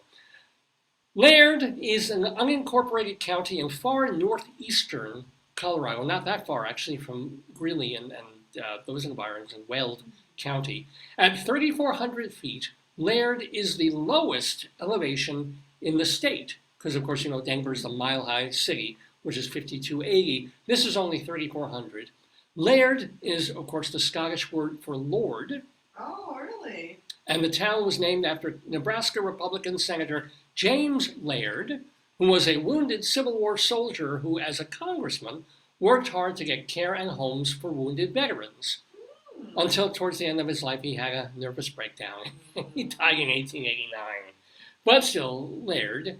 Today, Laird has, of course, hiking trails, elk hunting, access to the Arkansas River, and a cost of living 20% lower than the national average. It's kind of interesting that you go to certain parts of Colorado and it's like the most expensive place in America. And then, you know, a town that's a couple of hours drive and, you know, suddenly it's so much cheaper. But anywho, this is a nasty little limerick about Laird, Colorado. Oh, what a fine evening I shared with Lena, a lady from Laird. She gave me permission for every position and left not an orifice spared. It was actually rather delicate considering what was going on in the poem. It was gently phrased, even though it was quite disgusting. Anyway, send your comments, complaints, and opinions to davesgoneby at AOL.com. Davesgoneby at AOL.com. I try and read everything I get. I can't respond to everything, especially since I also get a lot of comments and messages and friend requests on Facebook, and I don't have room. You know, I'm at that 5,000 mark of friends. So if I disregard or ignore your friend request on Facebook, it's nothing personal. It's just Facebook won't let me go over a certain number. But anyway, I certainly still can read your messages, and you can still see the show, whether you're a quote-unquote friend or not. But it's davesgoneby at AOL.com. Plus, we have a Twitter feed, Radio Dave 2, Radio Dave and the number 2. And we have our Instagram page, david.lefkowitz. And speaking of that, don't forget that if you want to read my stuff, the articles I've written, the interviews I've done with celebrities, the song lyrics I've composed, the one-act plays and full-length plays that I've written, a couple of screenplays, it's all there. All there, because I want people reading them. I'm not going to get rich, not going to get famous, but at least if people are out there and like, ooh, I want to read a funny play today. Ooh, Dave's kind of a weird personality on his show. I wonder what his songs are like. DaveLefkowitz.org is the place to check. What's the other site? The archives.org, is that? I Oh, couldn't well, remember. yeah, I was trying to tell somebody, and yeah. because I had a headache, I couldn't.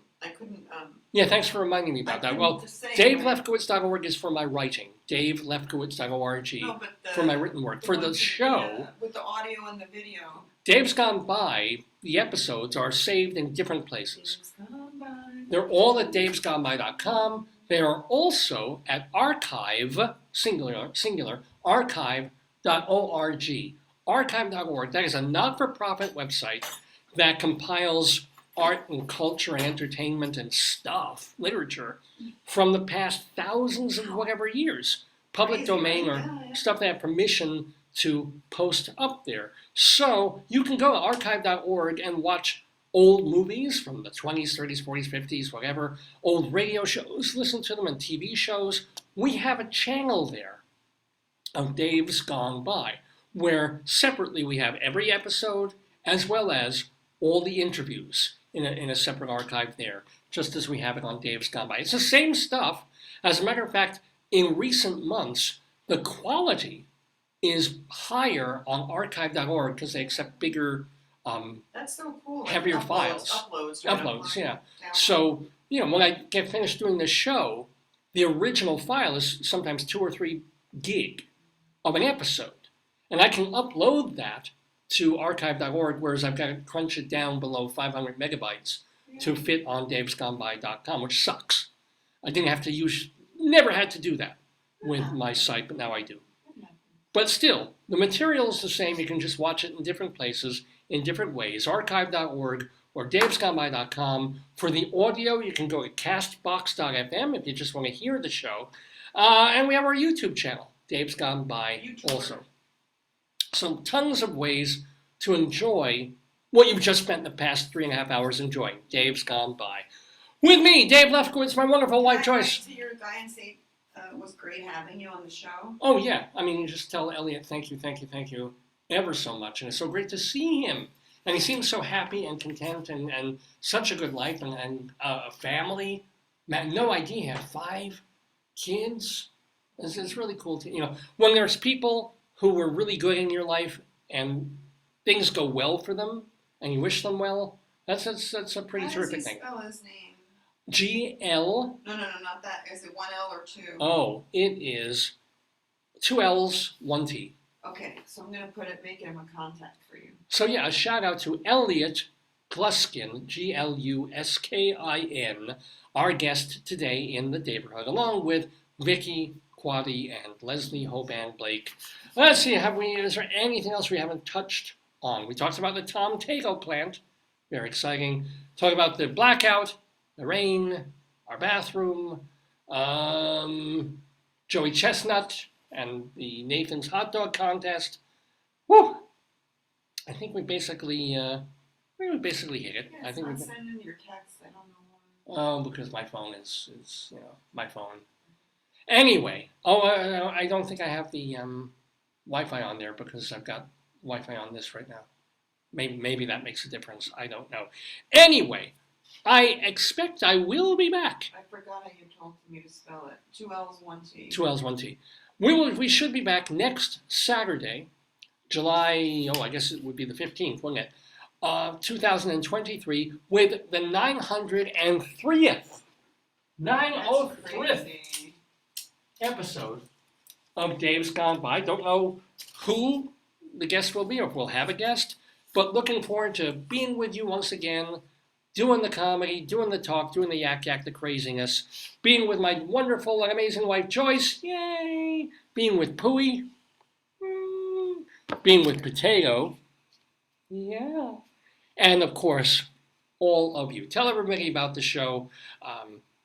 It's great as we get more and more people. Sometimes I always feel like nobody knows about the show, and then I see like so many people have watched it here and watched it there and heard about it there, and then I'm like,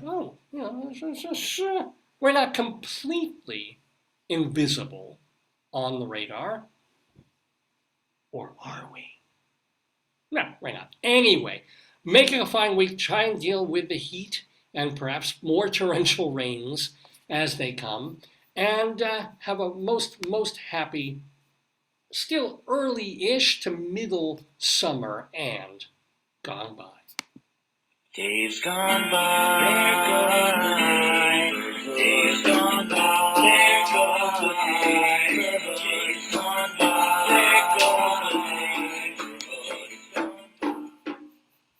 Wait, what? Is the show over? I hardly had anything to do.